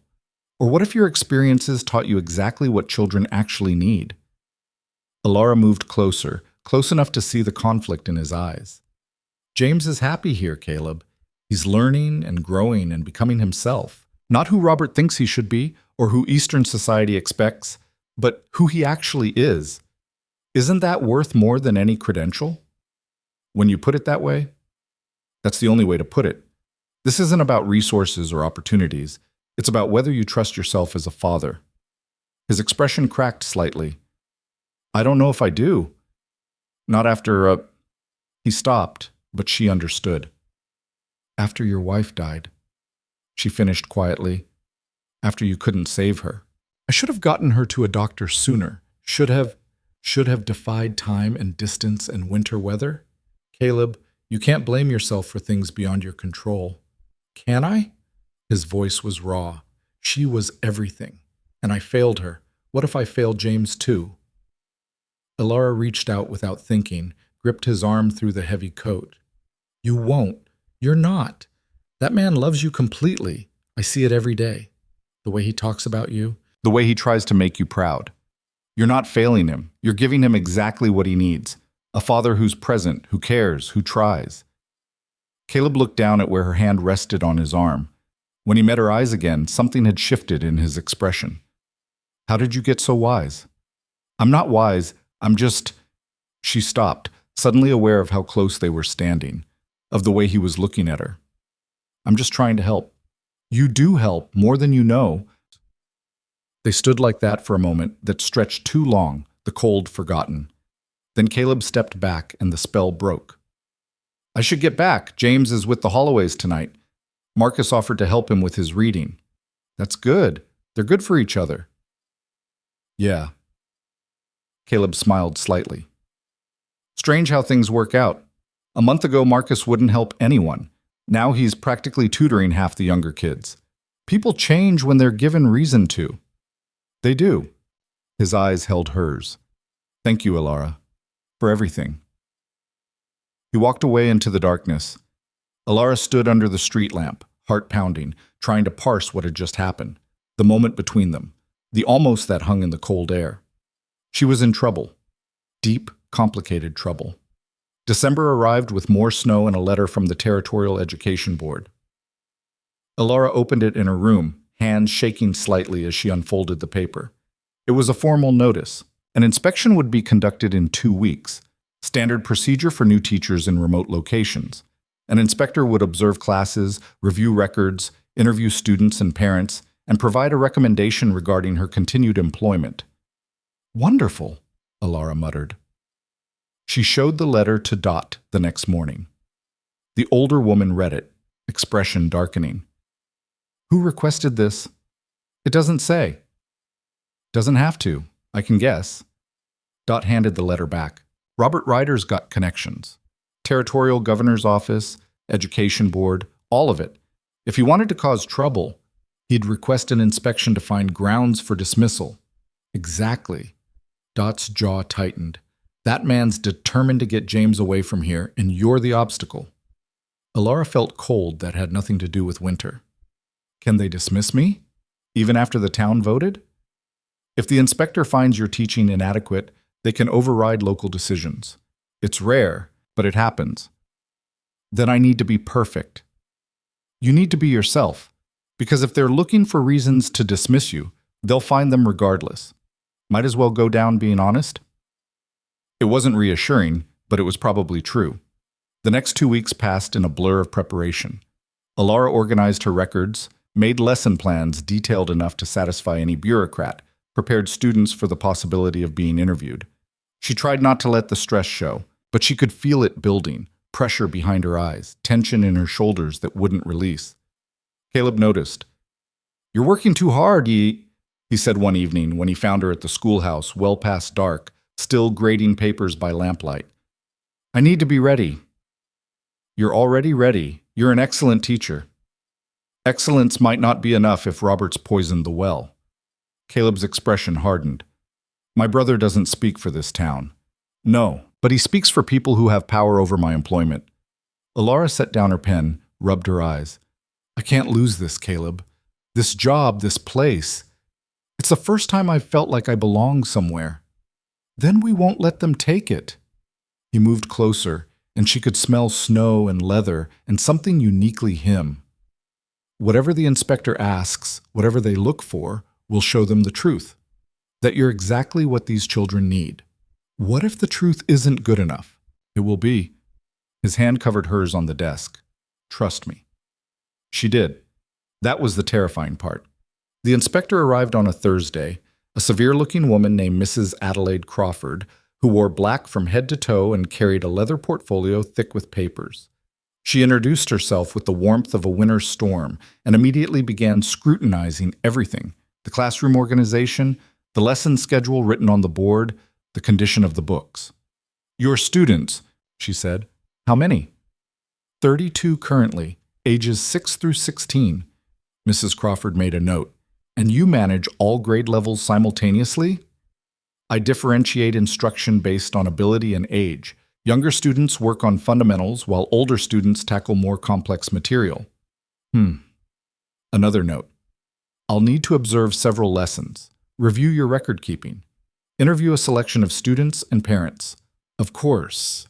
The observation was grueling. Elara taught a mathematics lesson while Mrs. Crawford watched with an expression that revealed nothing. Students were nervous, their usual enthusiasm dampened by the stranger taking notes in the corner. Even Marcus seemed subdued, though he still participated when Elara called on him. When she asked him to explain his approach to a problem, he walked through it clearly, logically, showing the kind of critical thinking she'd been trying to develop. Mrs. Crawford wrote furiously. After lunch, she interviewed students individually while Elara waited outside, trying not to imagine all the ways they might inadvertently sabotage her. James went in looking terrified. Sarah emerged after her turn with red eyes, suggesting she'd cried. When the school day ended, Mrs. Crawford requested parent interviews. 5 families showed up, including Grant Holloway, which surprised Elara. She wasn't allowed to attend the interviews, so she walked to Dot's store and tried to distract herself with inventory work. It didn't help. Every time the door chimed, she jumped. Finally, as the sun set, Caleb appeared. "It's done," he said. "She's finished for today." "And?" "Hard to tell. She didn't give anything away." He hesitated. Robert was there, spoke during the parent session. Elara's stomach dropped. "What did he say?" "That while you clearly care about the students, caring isn't the same as qualified. That frontier education is inherently limited. That children with potential deserve better than what Copper Ridge can provide." Caleb's jaw was tight. He didn't mention James by name, but it was obvious who he meant. "What did the other parents say?" "Most offended you, talked about improvement they've seen in their kids, but..." He stopped. "But what?" Mrs. Crawford seemed more interested in Robert's concerns than their praise, kept asking him questions about educational standards, about his experience with Eastern schools. They stood in the store's back room surrounded by barrels and crates, the future suddenly feeling very uncertain. "I might lose this," Elara said quietly. "Not if I can help it." "Caleb, if they've already decided, then we change their minds." He gripped her shoulders, forcing her to meet his eyes. "You're not alone in this fight, Elara. This whole town sees what you've done. We won't let them take you away." The "we" hit her hard. When had she become part of this community? When had they stopped being them and become we? "Thank you," she whispered. His hands were still on her shoulders. The space between them felt charged, heavy with things unsaid. For a moment she thought he might close the distance, might finally. The door chimed. They sprang apart as Dot entered, eyes knowing. "Crawford's staying at Murphy's tonight," Dot said. "Wants to observe classes again tomorrow. Then she'll deliver her recommendation to the board." "When?" Elara asked. "Tomorrow night. Emergency meeting, 7 o'clock. Less than 24 hours.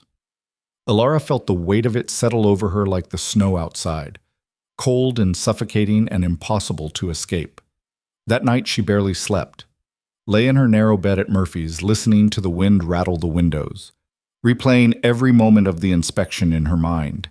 Every hesitation, every imperfect answer, every time a student had stumbled.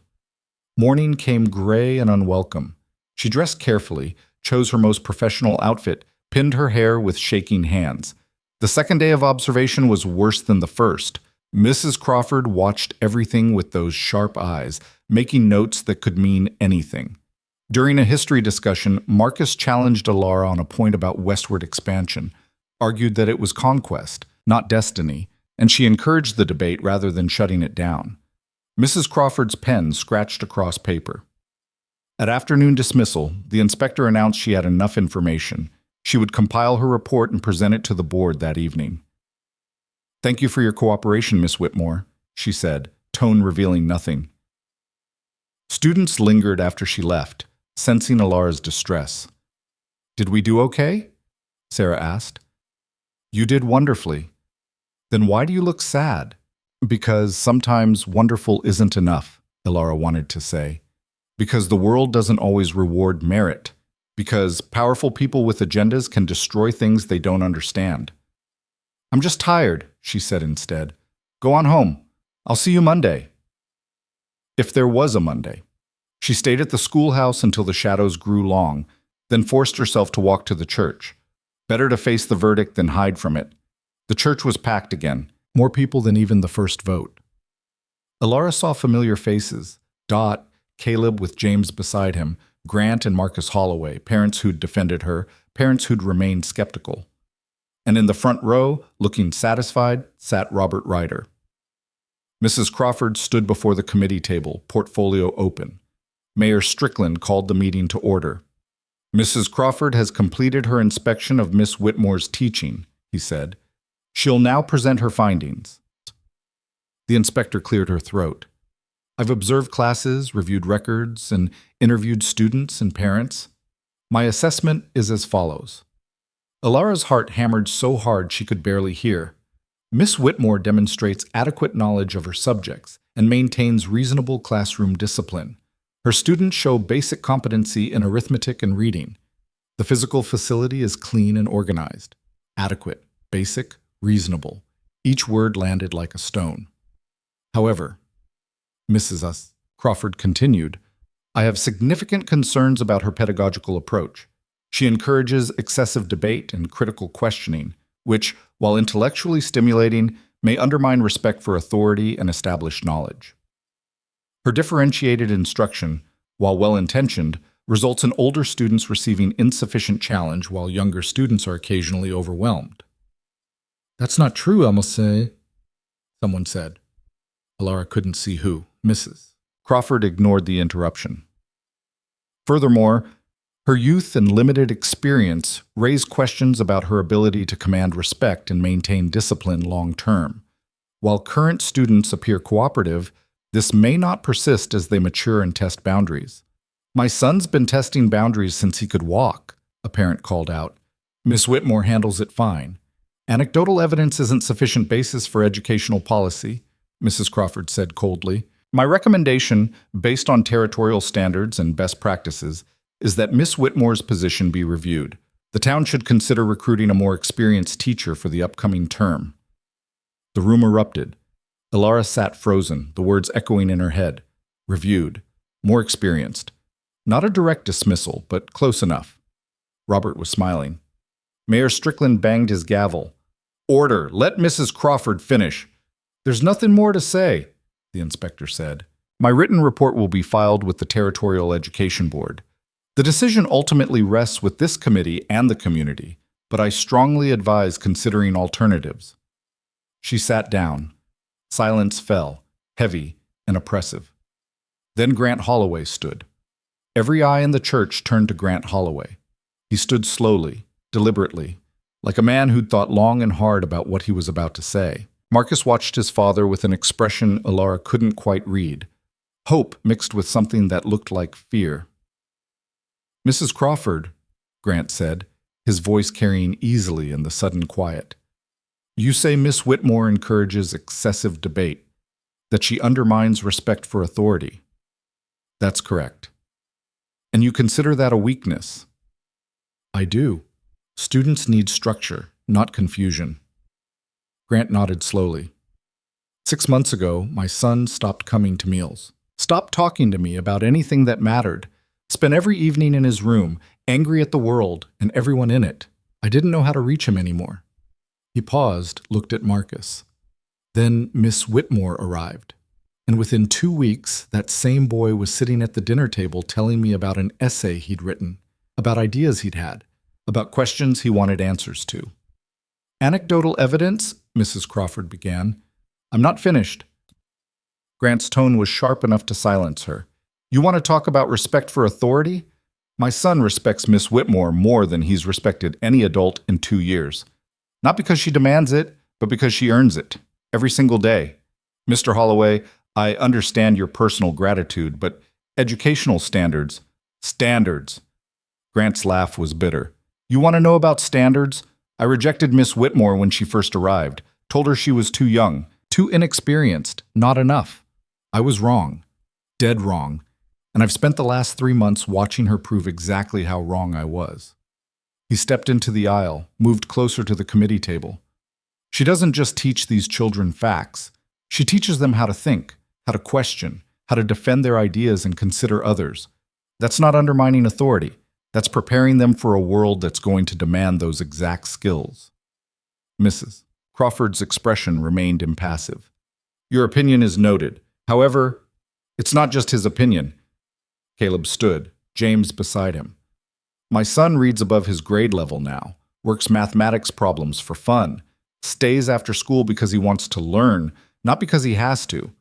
When was the last time any teacher in any school anywhere made learning something kids chose instead of endured? I've seen the results myself, Dot added without standing. Every child in that classroom has improved. Reading scores, arithmetic, even behavior. You want standards. Those are standards. Parents began speaking, overlapping each other in their urgency to be heard. Sarah's mother talked about her daughter's newfound confidence. Peter's father mentioned his son's improved handwriting and sudden interest in books. One by one, they stood and testified to changes they'd witnessed. Mrs. Crawford waited until they finished, then consulted her notes with maddening calm. I appreciate the community's support. However, my assessment is based on professional observation and territorial guidelines, not parental sentiment. Then your assessment is incomplete. Marcus stood, and the room went silent again. You observed classes, but you didn't see what matters. You didn't see that Miss Whitmore knows every student's name by the second day, that she stays late helping anyone who asks, that she brings her own books from home because the school's library is pathetic, that she— his voice cracked slightly, that she saw me when everyone else had given up. Mr. Holloway, I'm not done. Marcus's hands were shaking, but his voice strengthened. You say she encourages too much debate, but debate is how we learn to think instead of just memorize. You say she's too young, but age doesn't make someone a good teacher. Caring does.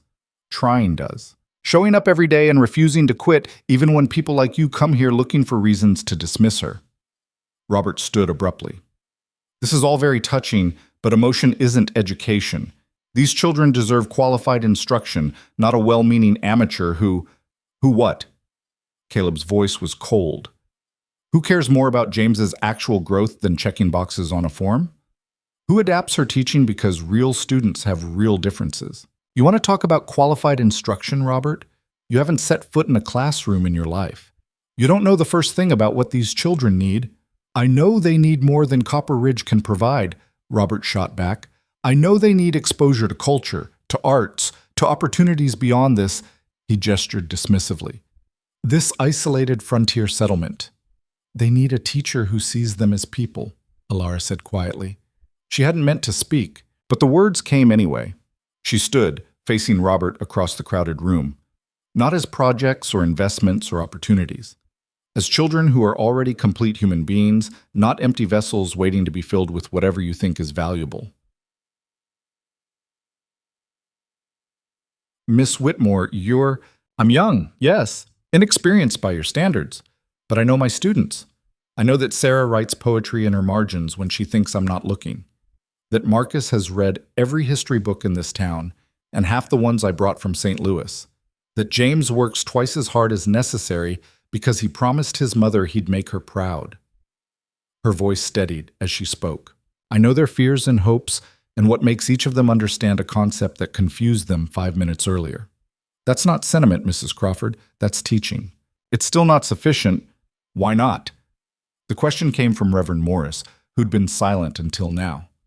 I've been listening to this assessment, and I'm struggling to understand what exactly Miss Whitmore lacks. She knows her subjects. She maintains discipline. Her students are learning and engaged. What more is required? Mrs. Crawford's composure cracked slightly. Reverend, the territorial board has guidelines.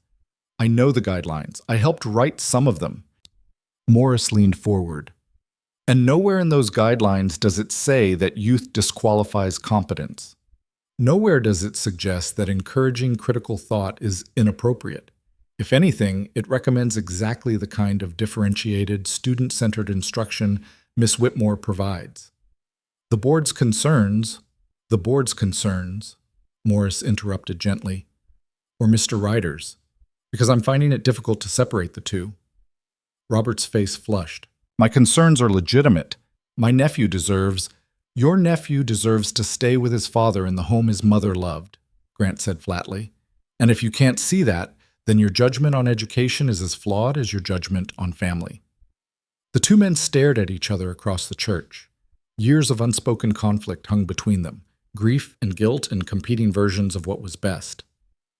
Finally, Mayor Strickland cleared his throat. Mrs. Crawford, we appreciate your assessment, but this committee has the final say on employment decisions.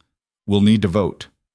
The territorial board can override local decisions, Mrs. Crawford said, especially when professional standards are at stake. Then let them try. Dot's voice was hard. We'll fight it, every step, because this town decides what's best for our children, not some bureaucrat who spent 2 days here and thinks she understands what we need. Mrs. Crawford snapped her portfolio shut. Very well. I'll file my report. The board will make its own determination. She stood, gathered her materials. Good evening. She walked out with her spine rigid, leaving silence in her wake.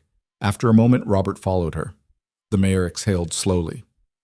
Well, that was something. Do we still vote? Susan Hayes asked. We do. Mrs. Crawford's recommendation doesn't change the fact that we need to decide Miss Whitmore's employment for the remainder of the school year. Strickland looked at Alara.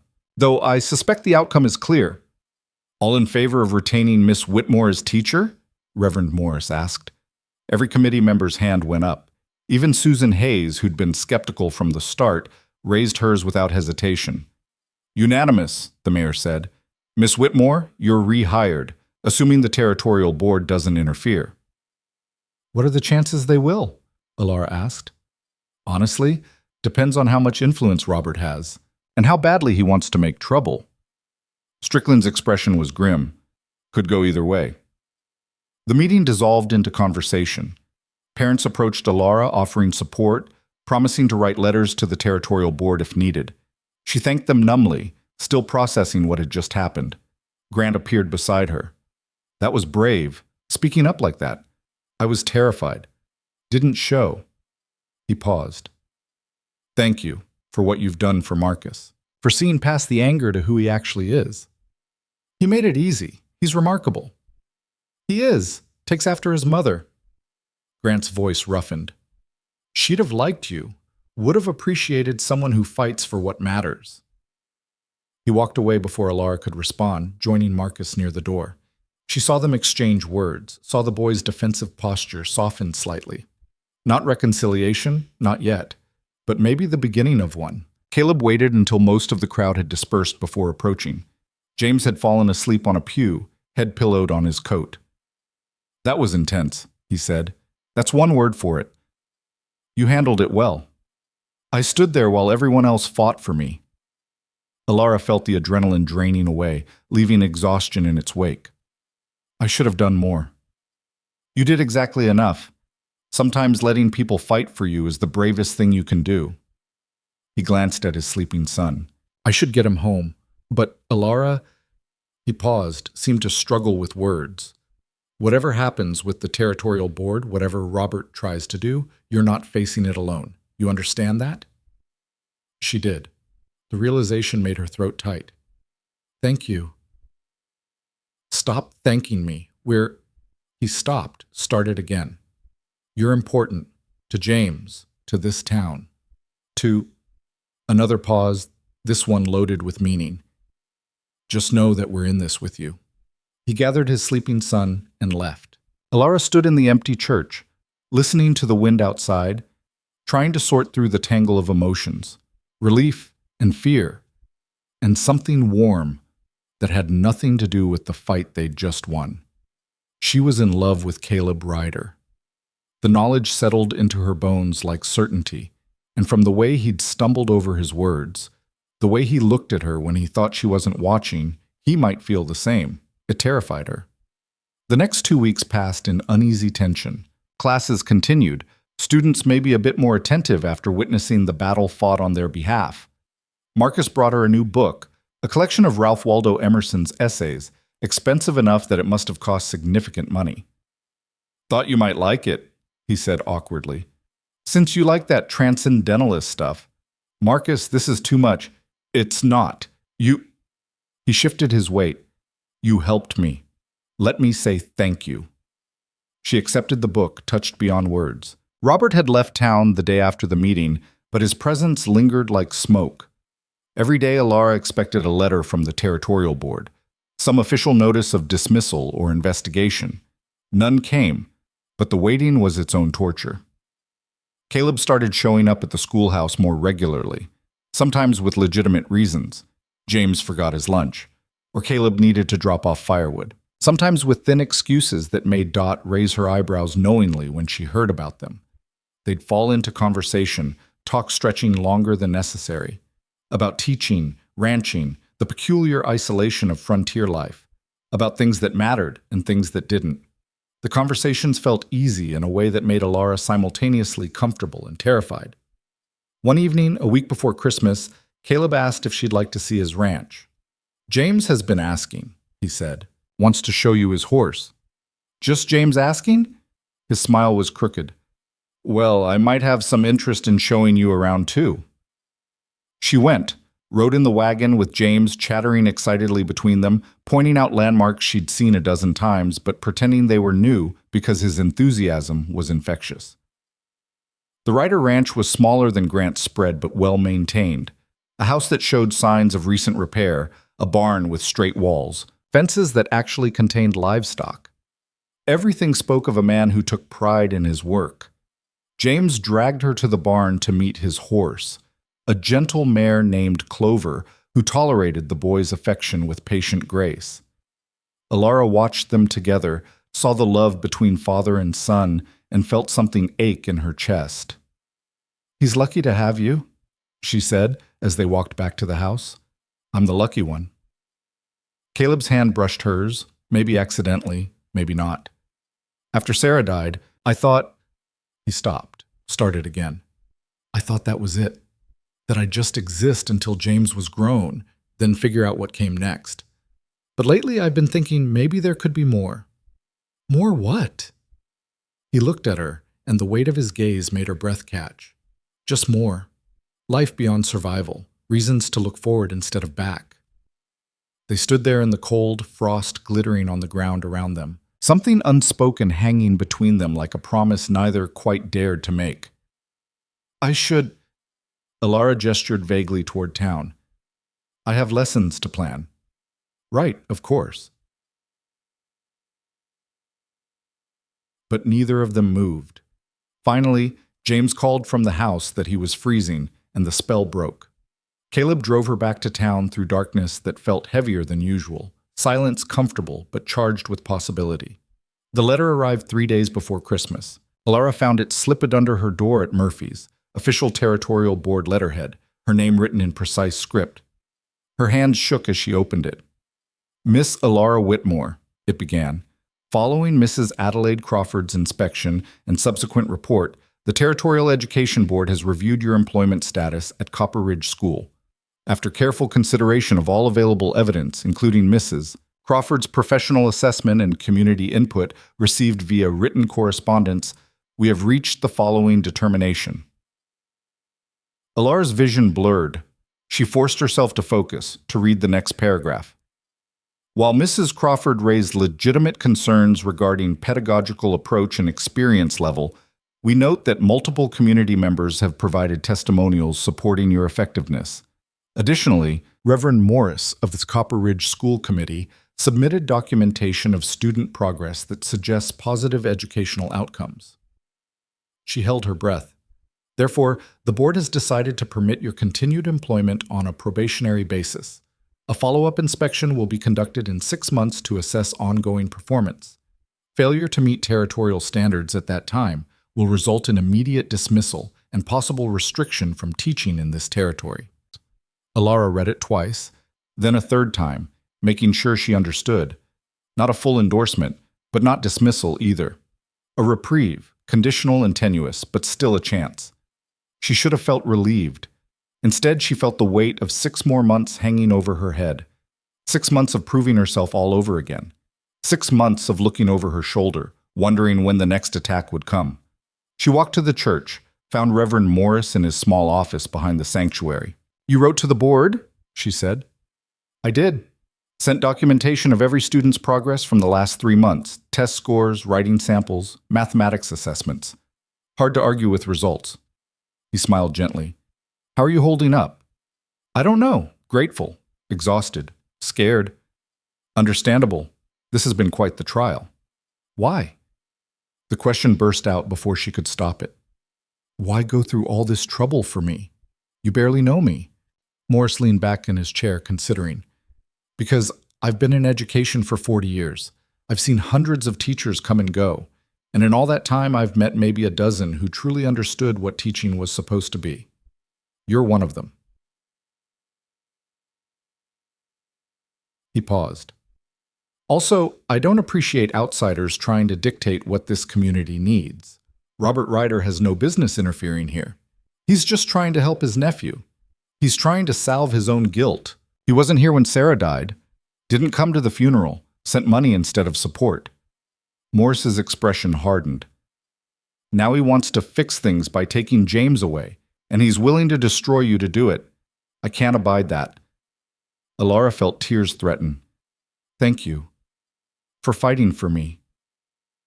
Thank yourself. You're the one who showed up every day and did the work. I just documented it.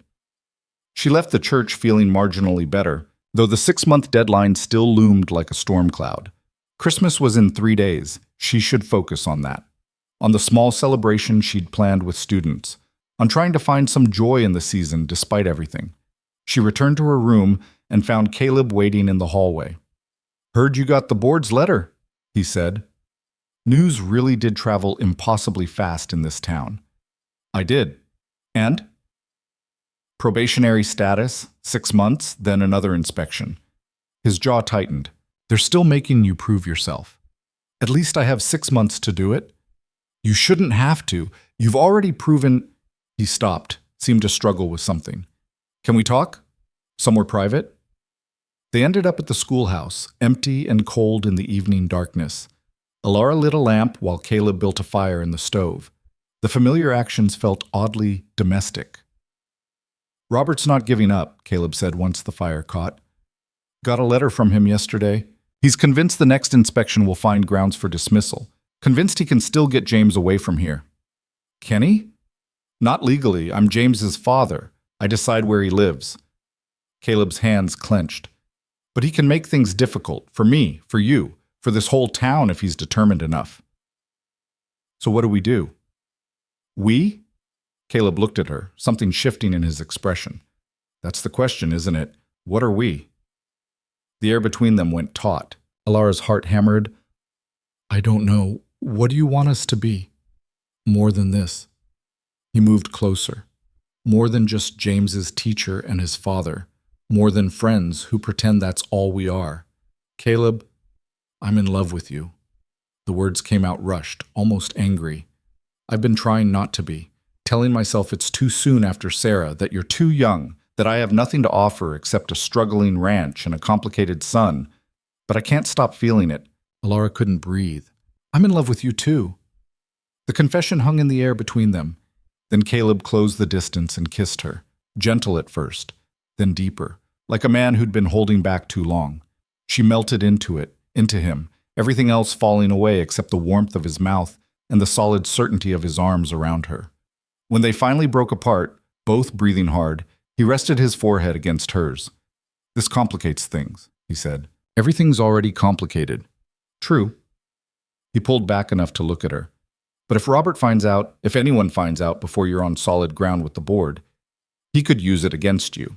Claim you're unprofessional, that your relationship with a parent compromises your teaching. Would he? Without hesitation. Alara felt reality crash back in. So we hide. For 6 months. Or we don't. Caleb's voice was fierce. Or we stop letting Robert control our lives. Stop caring what the board thinks. Just be honest about what we want. What do you want? You. A life with you. James happy, and you teaching, and all of us together. He cupped her face in his hands, but not if it costs you everything you've worked for, not if it destroys what you've built here. She kissed him again, softer this time. We'll figure it out. Together. Together, he echoed. They stayed at the schoolhouse until the fire burned down, talking and planning and occasionally forgetting to talk entirely. By the time Caleb walked her back to Murphy's, the moon had risen and the streets were empty. 6 months, he said at her door. We can manage 6 months of discretion. Can we? His smile was wry. Probably not, but we'll try. He kissed her one more time, quick and sweet, then disappeared into the darkness before anyone could see. Alara climbed to her room feeling lighter than she had in weeks, despite everything still hanging over them. Christmas came cold and bright. The schoolhouse celebration was small but joyful, students exchanging handmade gifts, singing carols that filled the small space with something approaching magic. Marcus gave her another book. Sarah presented a drawing of the schoolhouse with all 32 students arranged in front. James's gift was a wooden bookmark he'd carved himself, her name etched in careful letters. Parents sent food, pies and bread and jars of preserves that covered every surface. Alara felt overwhelmed by the generosity, by the evidence that this town had claimed her as one of their own. Grant Holloway appeared near the end, carrying a package wrapped in brown paper. "From Marcus," he said, "but I helped pick it." Inside was a teaching manual, published just that year, filled with modern pedagogical approaches and curriculum suggestions.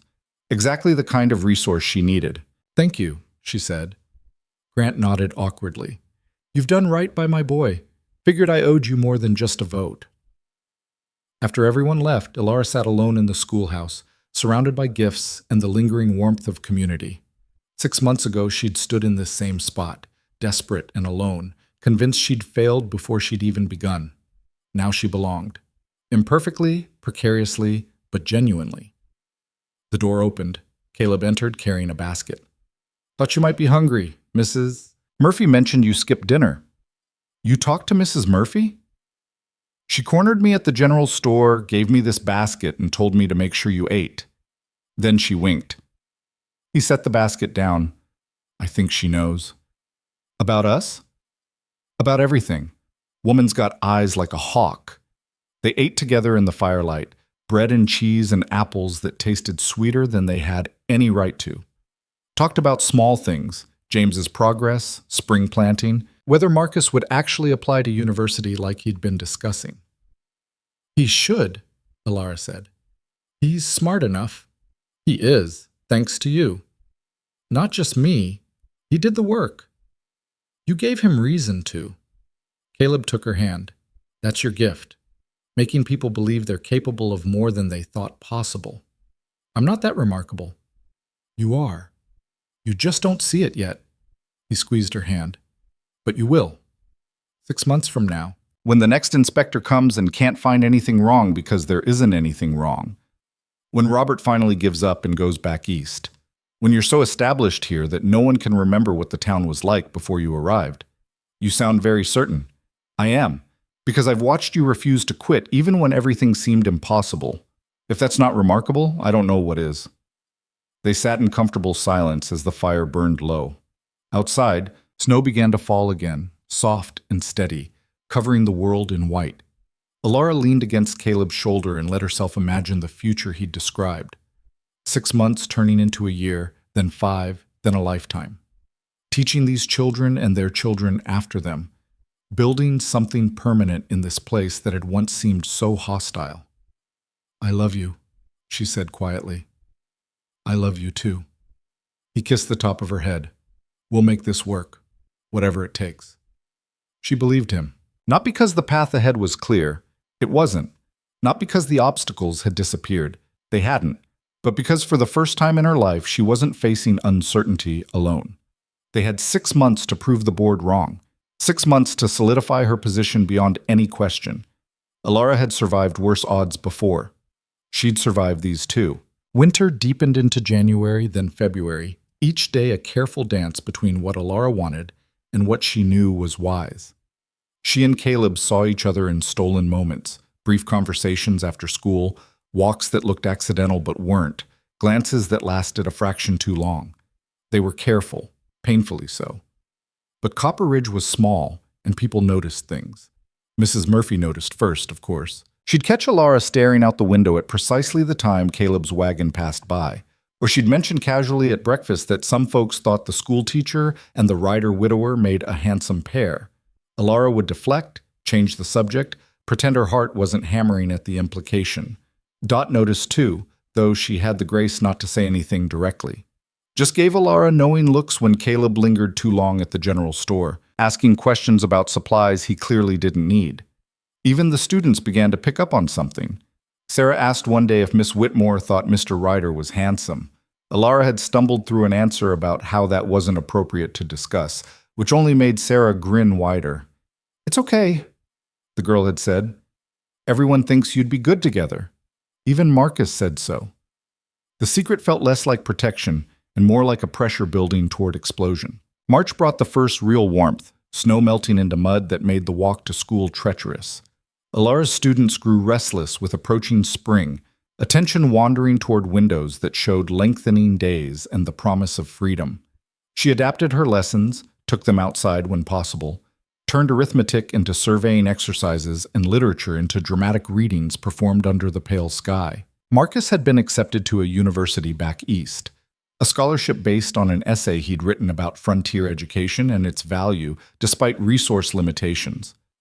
He'd shown Alara the letter with barely contained pride. "You're really going?" she'd asked. "Yeah, but I'll come back. This place—" He'd gestured vaguely at the town beyond the schoolhouse walls.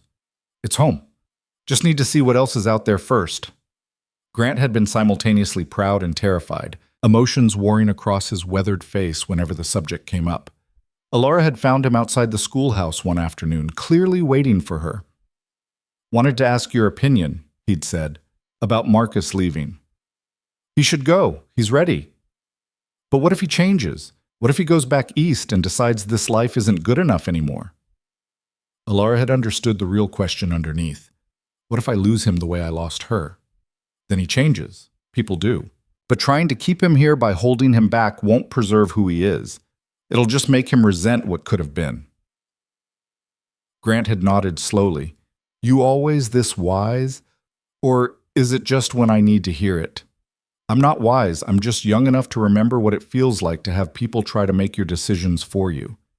He'd left looking thoughtful. A week later, Marcus mentioned his father had started talking about the ranch's future in a way that assumed Marcus would return to it someday, but didn't demand it. Small victories. They accumulated like snow. April arrived with wildflowers and a letter that made Alara's blood run cold. The territorial board was sending a new inspector. Not Mrs. Crawford. She'd apparently retired suddenly, though rumors suggested she'd been quietly encouraged to step down after too many communities complained about her rigid assessments.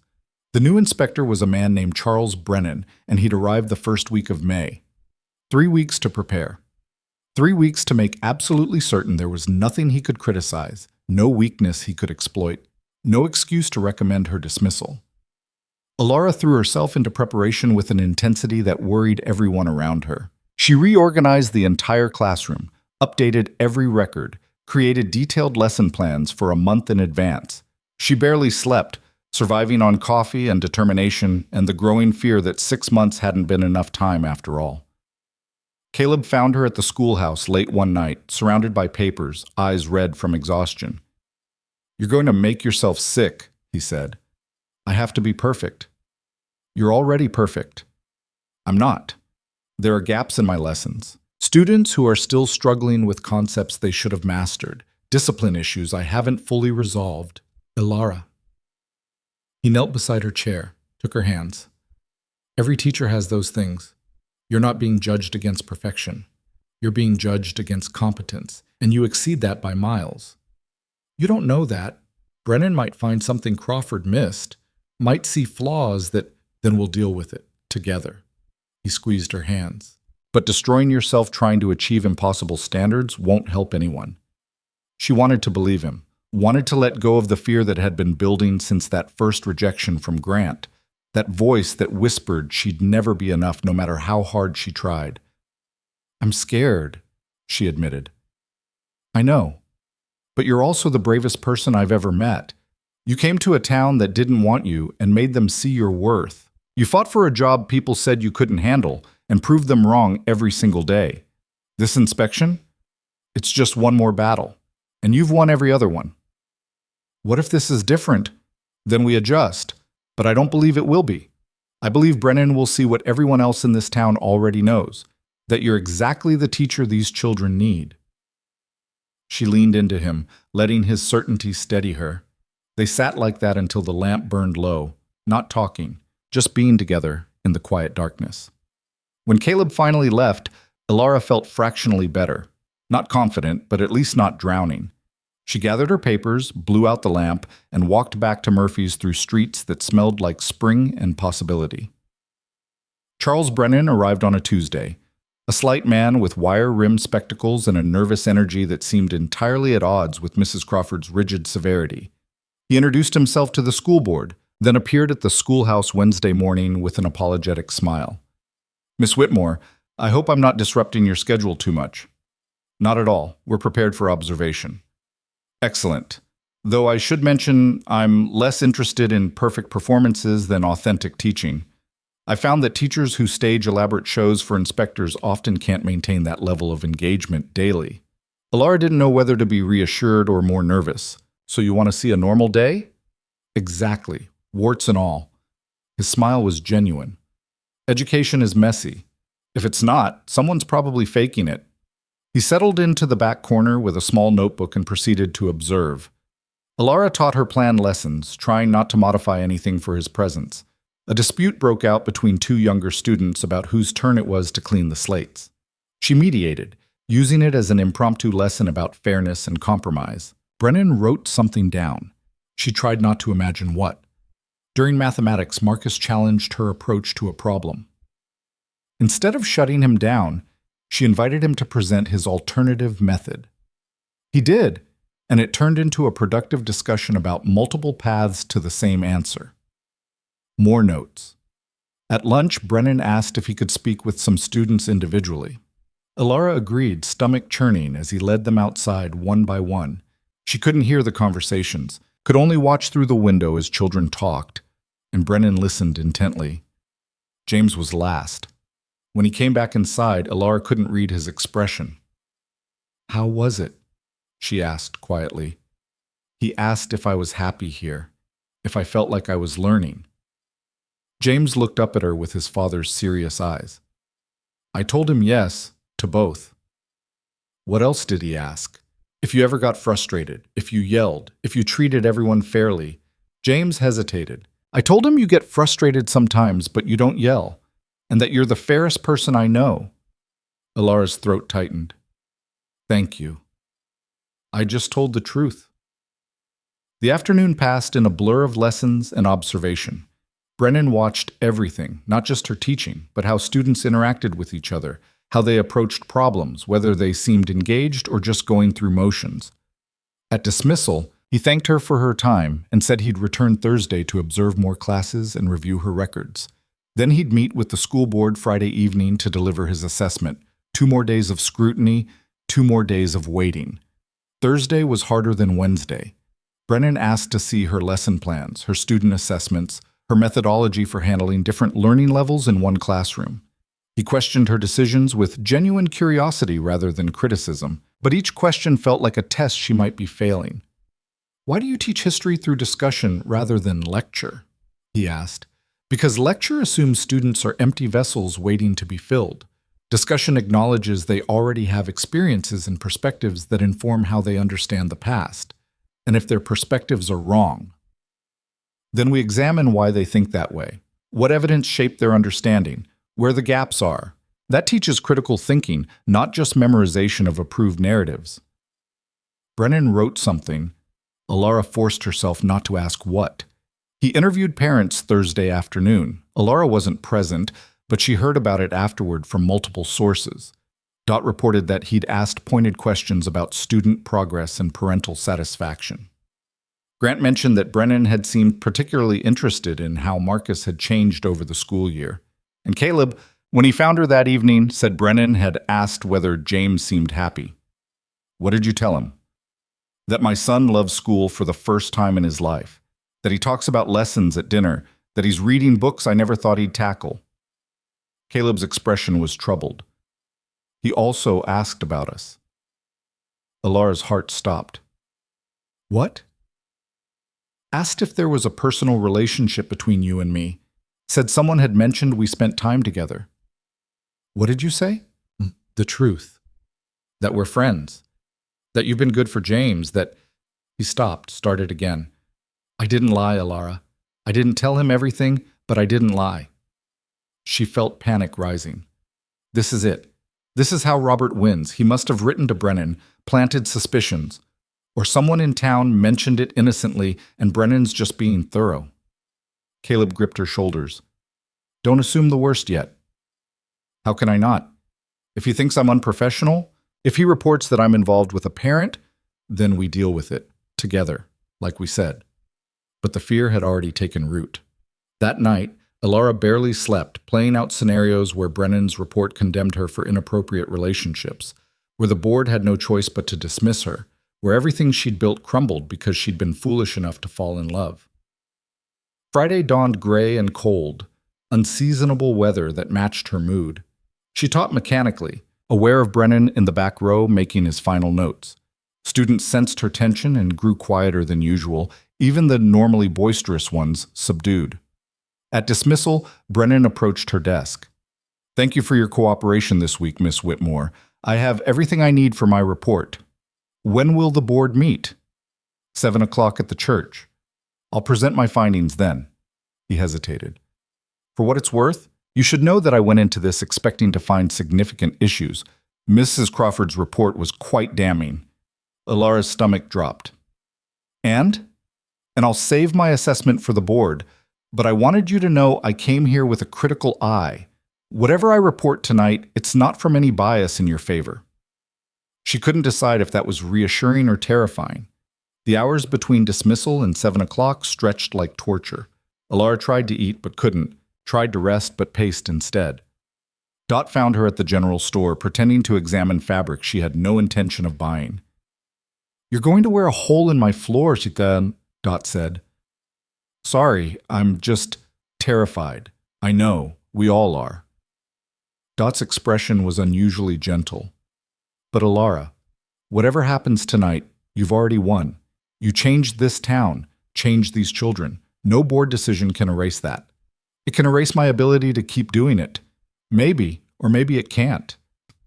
Dot squeezed her shoulder. Have faith. In yourself, in this community. We don't abandon our own. Alara wanted to believe that. But as she walked to the church that evening, seeing it packed even fuller than the previous meetings, she felt like she was walking to her own execution. The committee sat at their table, expressions unreadable. Brennan stood before them, portfolio open. The crowd settled into expectant silence. Mayor Strickland called the meeting to order. Mr. Brennan has completed his inspection. He'll now present his findings. Mr. Brennan? The inspector cleared his throat. I was asked to assess Miss Alara Whitmore's competency as teacher of Copper Ridge School. My inspection included 3 days of classroom observation, review of educational records, interviews with 30 students and 12 parents, and examination of student work samples. Alara's hands clenched in her lap. Beside her, Caleb had positioned himself close enough that their shoulders touched, a small defiance of discretion, but she was grateful for it.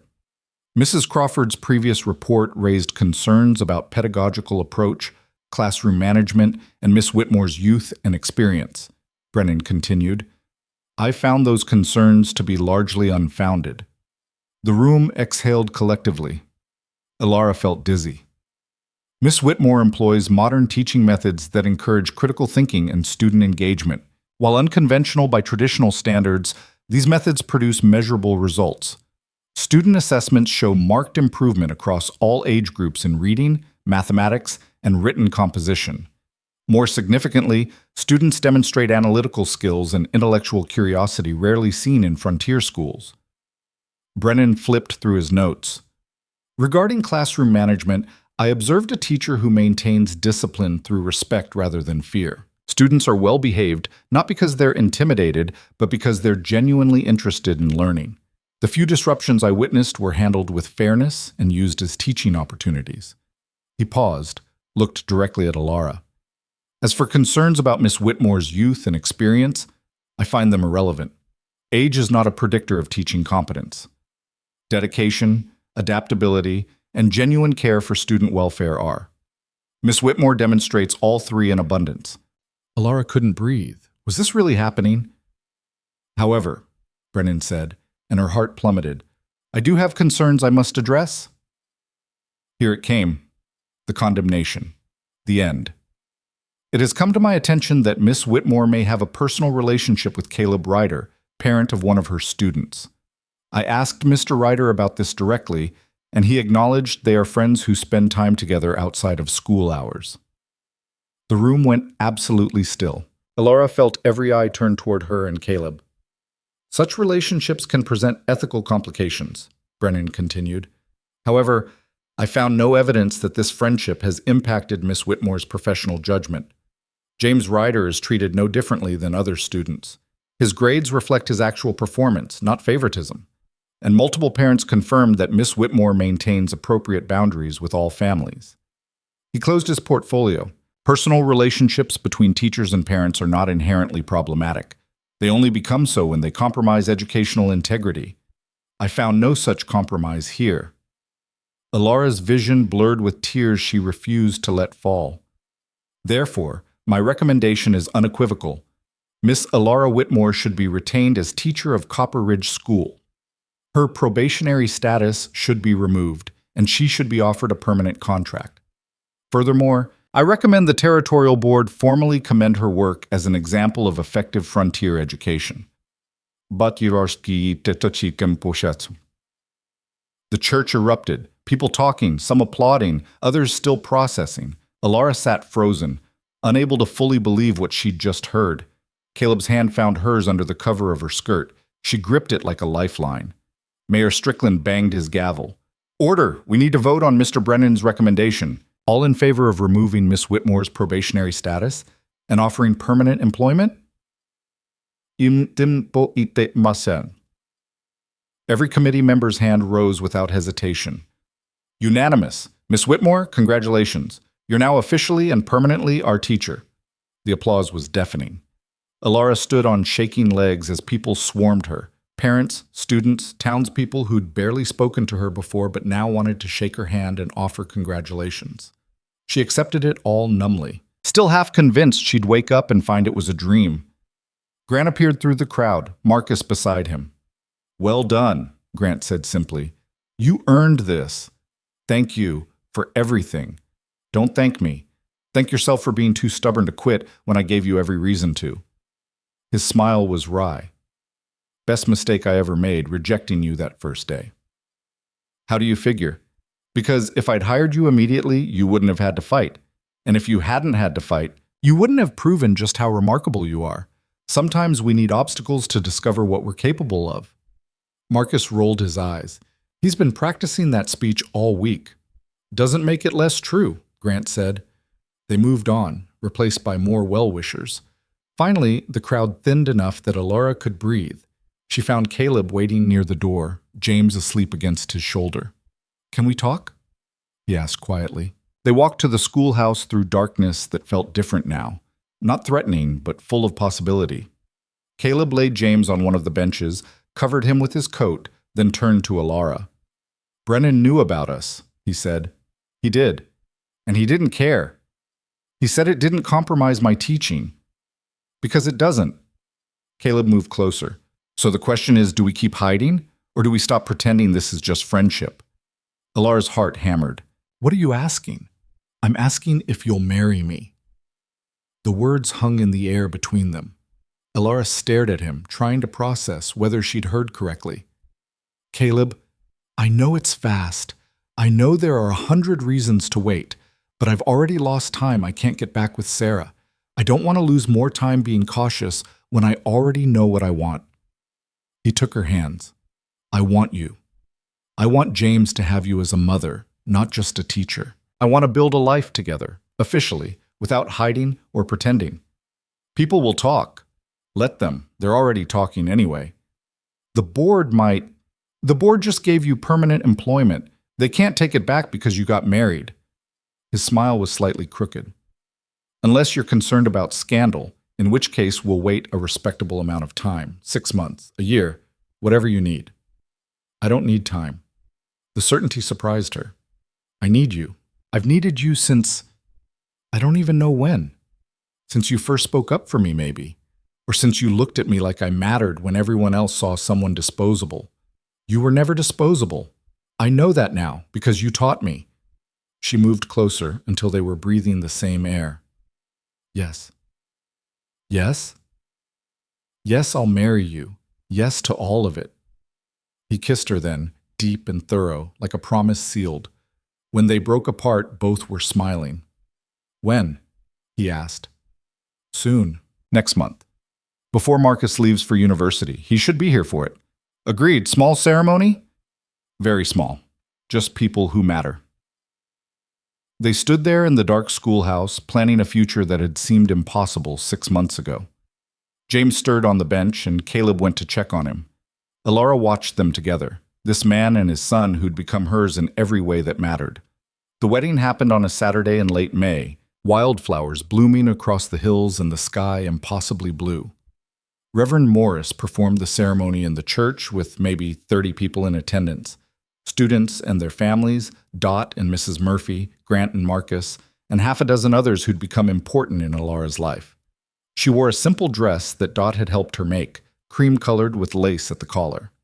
Caleb wore his best suit, looking uncomfortable but happy. James stood beside his father as best man, so proud he nearly vibrated. The ceremony was brief. Traditional vows exchanged, rings slipped on fingers, a kiss that made several students giggle. Then it was done, and Alara was Mrs. Ryder, part of a family she'd chosen and who'd chosen her back. The reception happened at the schoolhouse, fitting, since that's where everything had begun. People brought food and music, and someone produced a fiddle, and the celebration stretched late into the evening. Grant approached Alara as she stood watching couples dance. "Never thought I'd see the day," he said. "Which day?" "Any of them. You staying. Caleb smiling like that again. My son talking about his future with hope instead of anger." He shook his head. "You changed everything, Mrs. Ryder." "I just showed up." "You did more than that. You refused to disappear when this town tried to make you. That takes strength most people don't have. Or stubbornness. Sometimes they're the same thing." He smiled slightly. "Thank you for proving me wrong." He walked away before she could respond. Caleb appeared at her elbow, pulling her toward the dancing. "I can't dance," she protested. "Neither can I. We'll figure it out together." They did, stumbling through an approximation of a waltz while people laughed and cheered. It was clumsy and imperfect and absolutely perfect. Later, as the party wound down and stars emerged overhead, Alara stood outside the schoolhouse with Caleb and James, looking at the building that had become the center of her world. "Do you think you'll keep teaching?" Caleb asked. "After we're married?" "Of course. Why wouldn't I?" "Some people might expect—" "I don't care what people expect. This is who I am. Teaching is part of that." "Good. James would be devastated if you quit." "I would," James agreed seriously. "Who else would make learning actually interesting?" Well, summer passed in a blur of adjustment. Alara moved from Murphy's boarding house to the Ryder Ranch, from solitary dinners to family meals, from independence to partnership. It was harder than she'd expected, learning to share space, to compromise, to navigate the rhythms of other people's lives. But it was also better than she'd imagined. Coming home to people who cared about her day, reading with James on the porch while Caleb worked, falling asleep next to someone who loved her completely. Marcus left for university in August. The whole town turned out to see him off, this boy who'd been so angry and lost finding purpose and direction. He hugged Alara fiercely before boarding the stage. "Thank you," he said, "for seeing me when I couldn't see myself." "You did the work. I just pointed you in the right direction." "You did more than that. You showed me that being smart wasn't something to hide or be ashamed of, that asking questions was strength, not weakness." He pulled back, eyes suspiciously bright. "I'll make you proud." "You already have." Grant watched his son leave with an expression of profound loss mixed with pride. Alara stood beside him as the stage disappeared into the distance. "He'll come back," she said. "Maybe. Maybe not. But at least he's going because he wants to, not because he's running away. That's something. That's everything." September brought a new school year and a surprise. Enrollment had increased. Two families had moved to Copper Ridge specifically because they'd heard about the quality of education. Alara found herself with 38 students, which meant more work, but also more validation that what she was doing mattered. She'd hired an assistant too, a young woman from a neighboring town who wanted teaching experience. Sarah's older sister, actually, smart and enthusiastic and willing to learn. Together they managed the expanded classroom, Alara teaching the older students while her assistant worked with the younger ones. It felt like building something permanent, something that would outlast her. October arrived with the first frost and a letter from the Territorial Education Board. Alara opened it with hands that only shook slightly. She'd gotten better at managing fear over the past year. The letter was brief. Following Mr. Brennan's commendation, the board wishes to recognize your contributions to frontier education. You've been selected to speak at the Territorial Education Conference in Denver this November. Your insights on differentiated instruction and student engagement would benefit other teachers throughout the territory. Alara read it twice, then showed it to Caleb. They want me to speak at a conference to other teachers. Of course they do. You're excellent at what you do. I'm just doing my best, which is excellent. He pulled her close. Go, share what you've learned. Help other teachers the way you've helped students here. But it's 3 weeks away, and I'd be gone for almost a week. We'll manage. This is important, Alara, not just for you, but for education throughout the territory. Other towns need what Copper Ridge has. They need you to show them it's possible. She went to Denver in November, leaving her assistant in charge, and trusting that the students would survive a week without her. The conference was overwhelming. Hundreds of teachers, administrators, education officials, all discussing pedagogy and methodology and reforms. Alara's presentation was on the last day. She'd prepared extensively, organized her thoughts into a coherent argument about why frontier education could be just as effective as urban schools if teachers adapted their approaches to meet students where they were, rather than forcing them to fit predetermined molds. She spoke to a room of maybe 50 people, started nervous but found her rhythm as she talked about her students, about Marcus and his critical essays, about James and his determination to make his mother proud, about Sarah and her hidden poetry, about the importance of seeing students as complete human beings rather than empty vessels or problems to be solved. When she finished, the applause was generous. But more importantly, several teachers approached her afterward with questions, with gratitude, with stories of their own students who didn't fit traditional molds. You've given me hope, one woman said. I've been teaching in a mining town for 3 years, convinced I was failing because my methods didn't match what the textbook said. But maybe I'm not failing. Maybe I'm just teaching differently. You're not failing, Alara said firmly. Different doesn't mean wrong. It just means you're paying attention to what your students actually need. She returned to Copper Ridge, feeling like she'd passed some invisible threshold. From someone fighting to prove herself worthy to someone who could help others do the same. The shift was subtle, but significant. Winter came again, marking a full year since that first desperate week of teaching. Alara stood in the schoolhouse one afternoon after dismissal, looking at the space she'd transformed. New books lined the shelves, donations from the community and purchases from her salary. Student work covered the walls. The room felt alive in a way it hadn't when she'd first arrived. Thinking deep thoughts? Caleb stood in the doorway, snow dusting his shoulders.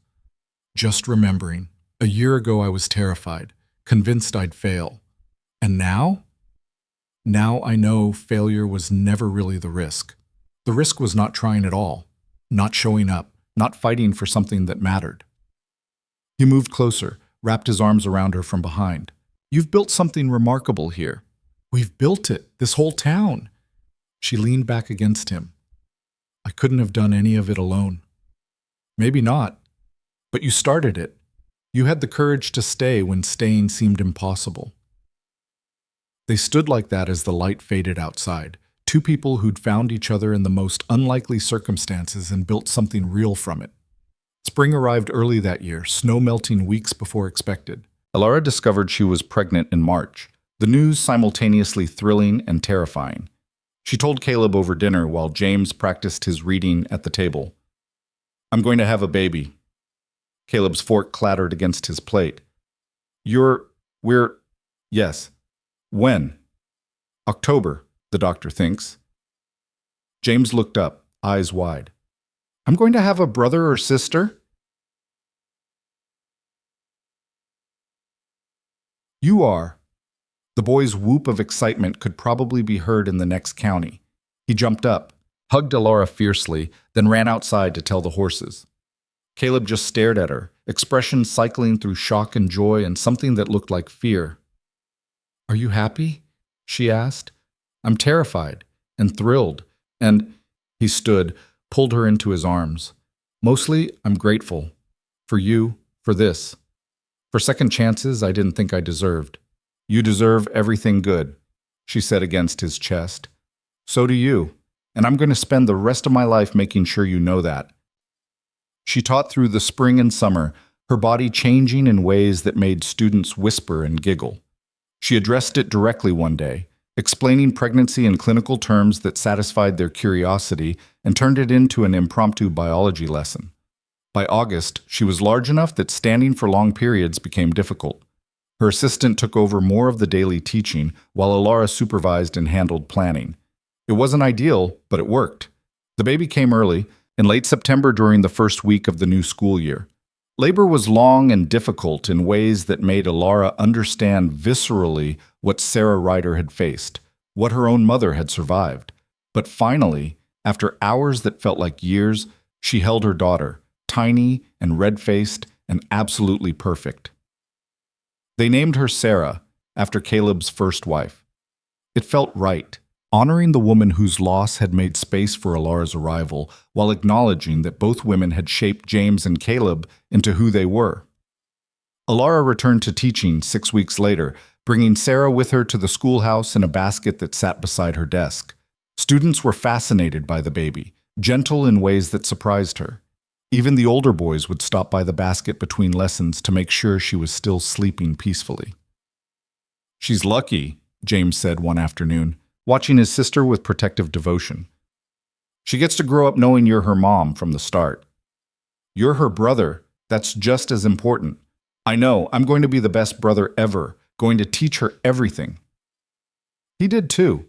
As Sarah grew, James was constantly beside her, showing her things, reading to her, including her in his world with the generous love of a child who understood what it meant to be motherless and was determined his sister would never feel that lack. Years passed. Alara taught and raised her daughter and watched her students grow into remarkable adults.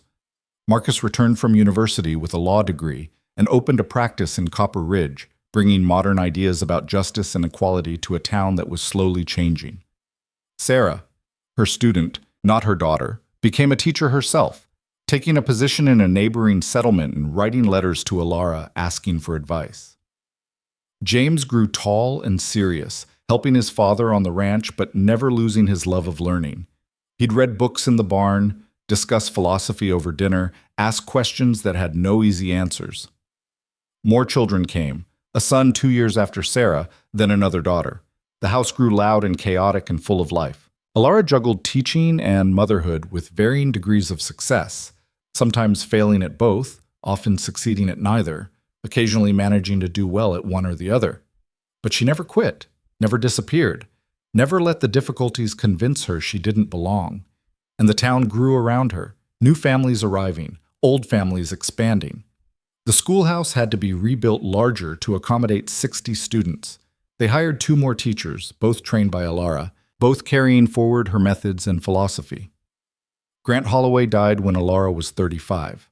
Marcus, beside him holding his hand. At the funeral, Marcus spoke about his father's journey from rigid certainty to humble acknowledgement that he'd been wrong, about the courage it took to admit mistakes and change course. He taught me that strength isn't about being right, Marcus said. It's about recognizing when you're wrong and having the guts to say so. He was wrong about Miss Whitmore. Mrs. Ryder. He admitted it. He changed because of it. That's the man I'll remember. Alara stood beside Caleb, now gray at the temples, but still strong, still steady.